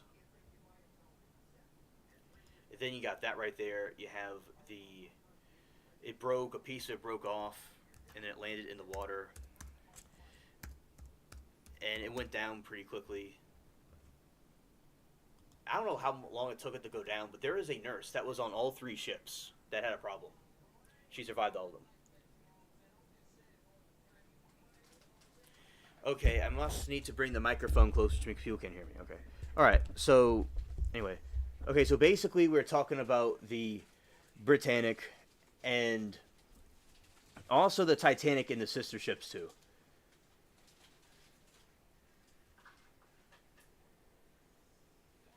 And G said that, OMG, my daughter just said, oh, no, I just saw on YouTube someone's channel is called Being Ugly. Ah. Scared. Yes, there's a lot of the YouTube names are very interesting on the platform. They have a lot of different characters that are quite hilarious, and there's some crazy stuff out there. Yeah, so yeah, Britannic sunk, and there's a nurse that was on all three of the ships. So they painted them and disguised them a certain way to be as This was like a hospital ship, and then it just got lost into the sea. Meanwhile, he just married like a model, and she thinks he's cute, not bad life. Right. Right. And Then you have this ship right here. You know, that's like a drawing or depiction of it. You know, it's yeah, a drawing of it and a depiction of it.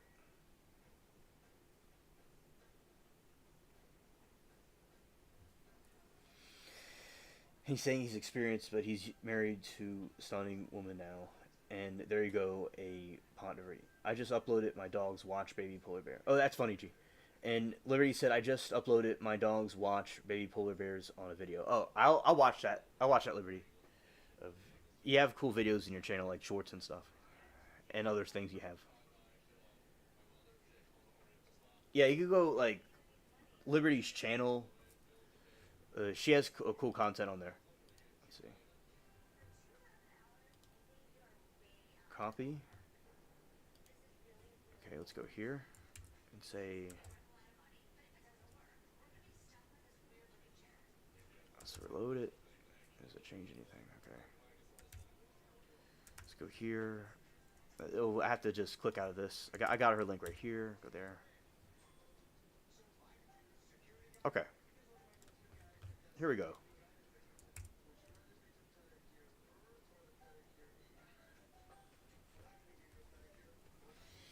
Yeah, she does. And also, yeah, so that's what the Britannic was sinking. And let's see how long it took for Britannic to sink. Let's see how long it took Britannic to sink.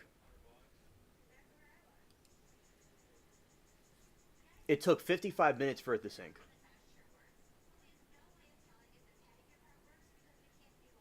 Oh, okay, Liberty. That sounds funny. All right, so it took 50. So on November 21, 1916, the HM Hospital Britannic just had departed on her sixth voyage when she struck a mine and sank off the Greek coast. More than 1,000 crew, doctors, and nurses were on board, and the 30 people lost their lives. Britannic sank in 55 minutes and was largest ship loss in the First World War. And how long did it took? About 55 minutes. 30 people were deleted. And let's see the nurse on Britannic. The nurse on Britannic.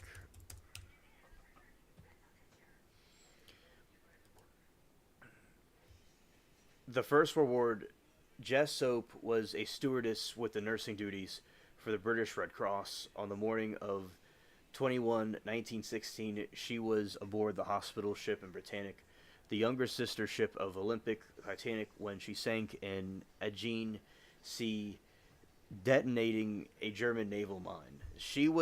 And she survived all of them.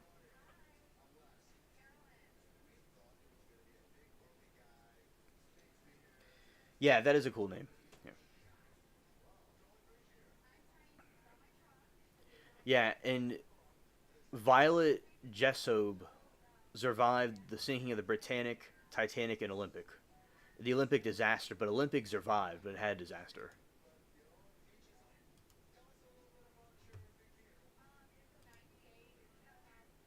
Yeah, she was able to. Uh, that's very crazy that she was on three sinkings of the three different ships. That's wild. And Olympic Olympic damage.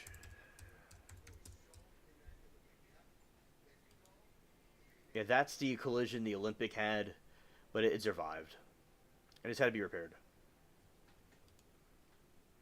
That's when it got knocked. They hit it. It went bam. Yeah.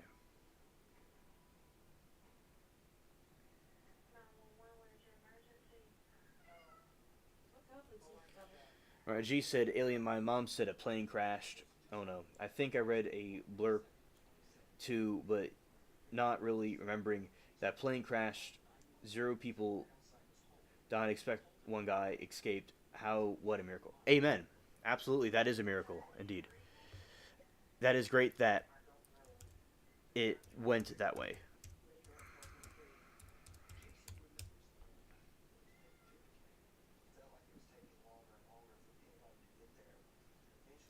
Yeah, and I appreciate that information. A lot of miracles, miracles do happen.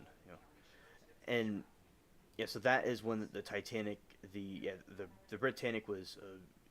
That's when a ship ran into the Olympic, and then you have that one right there. See the Olympic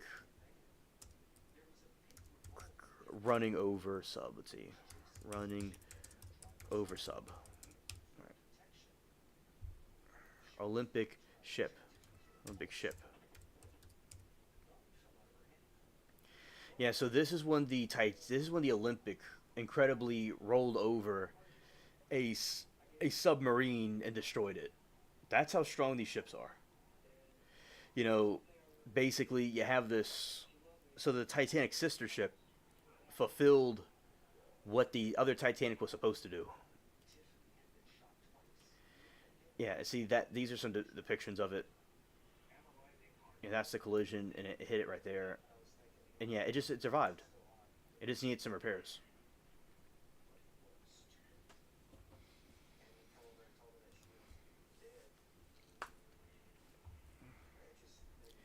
Yeah, that is like right before it was about to collide with it. Yeah, because it was trying to sink that ship, and so the ship ran it over. It's kind of funny. And so those are some pretty cool designs that they did with these ships. Yeah, it's very fascinating. All right. So yeah, some other depictions of it, and let's see some other context about it. During World War I, the RMS Olympic, a British ocean liner, rammed and sank the German U-boat U-103 in the English Channel in May 1918. This happened while Olympic was transporting U.S. troops to France. The submarine had been attempting to torpedo the troop ship, but was spotted and attacked by the Olympic's crew. Yeah, and you see, it's a tough ship, very tough ship, a tough ship, and it never sank. Let's see when it was laid to rest. Let's see, Olympic ship laid to rest. Olympic ship scrapped. How about that?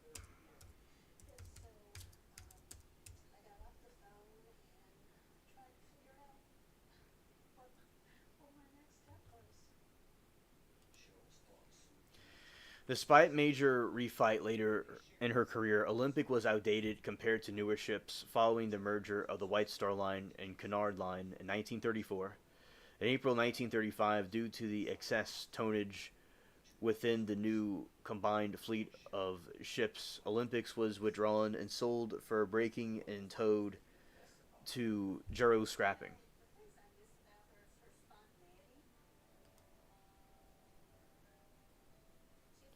That's when it was scrapped.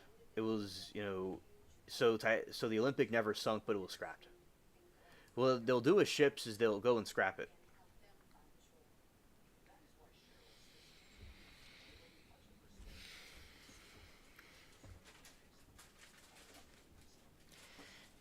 Yeah, so saying goodbye to Olympic scrapping, and that is where it was scrapped. And let's see, in Cunard lines. Cunard is, yeah, Cunard was they bought White Star Line. So this is like the modern White Star Line. So it's like the modern day version of the White Star Line. So because they bought the White Star Line. And you see they have a fleet of ships like the Titanic did. See, this is what the ships look like now. Obviously, y'all would know this, but that's what the ships look like now. But it has the same type of color scheme as the Titanic did. The same coloring as the Titanic and the sister ships did. It's worlds different than they used to be. And Titanic looks like a little tin can compared to these ships now. I heard a plane landed on a small island. Oh, okay. Oh, yeah. Sometimes on a planes with a crash, they might go into a small island, and hopefully, if it was a rescue mission, people are rescued. Landed on Island. Okay. Yeah. Yeah, that's true. Delta flight with roughly 300 passengers diverted to an island in the Atlantic Ocean. Yeah, that's true. 8 hours ago, 12 hours ago. So they landed in a remote island with the flyers stranded on it, but they're gonna go and rescue them. Yeah. But anyway, this is kind of like look at that beautiful island. That's not y'all can't even see what I'm talking about. So I have to go and switch it. Okay. So going right here and putting this right there. And all right, so that is a plane and it's landing over on the island. And basically it's not the same story, but there's just a plane going by an island. And then you have that right there, so that's just beautiful island. But anyway, that is not from the news article. This is not from the story, okay? This is just a plane by an island, okay? That's not actually the story that she's talking about.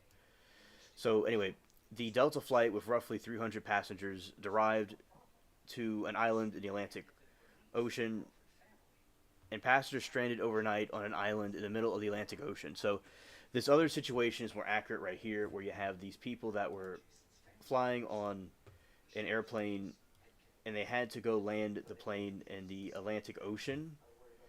So the emergency landing, and let's see what kind of trouble this causes. Right. Delta flight with roughly 300 passengers diverted to an island in the Atlantic Ocean, and basically, so the Delta flight was diverted to an island in the Atlantic Ocean this week after the plane experienced a mechanical issue, leaving the nearly 300 passengers on the island for a day. The New York-bound flight took off from the Madrid on Sunday, but as a flight made its way over to the ocean, the flight crew had to divert to an island in the Azores island group. A Delta spokesperson said that the crew landed the plane after indication of the mechanical issue with the engine, and Delta did not elaborate on what exactly the mechanical issue was. Passengers got off the plane and spent the night in hotels.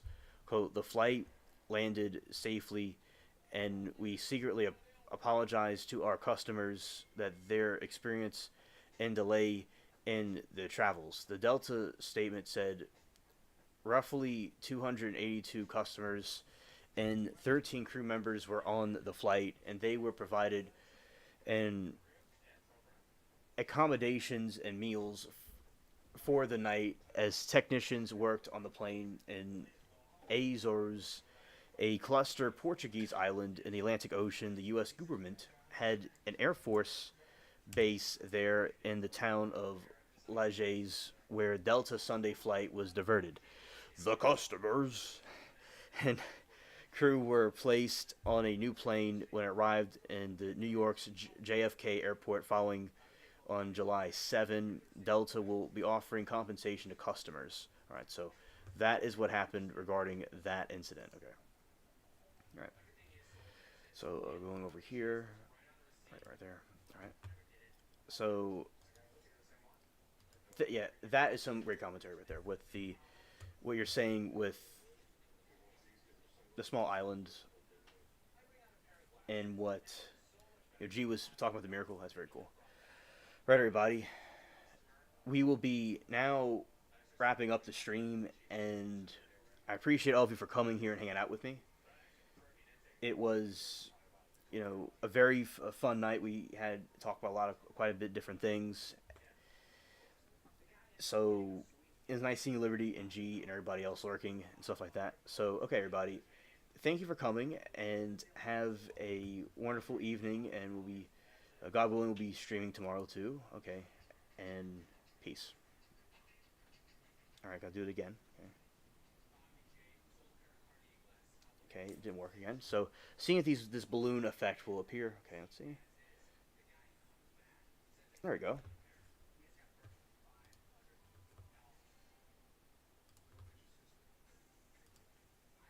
All right, G, I'm glad that you enjoyed the stream. All right. Thank you. Yeah, see you guys later. Yeah. Okay, very informative. Plane land in small island. All right.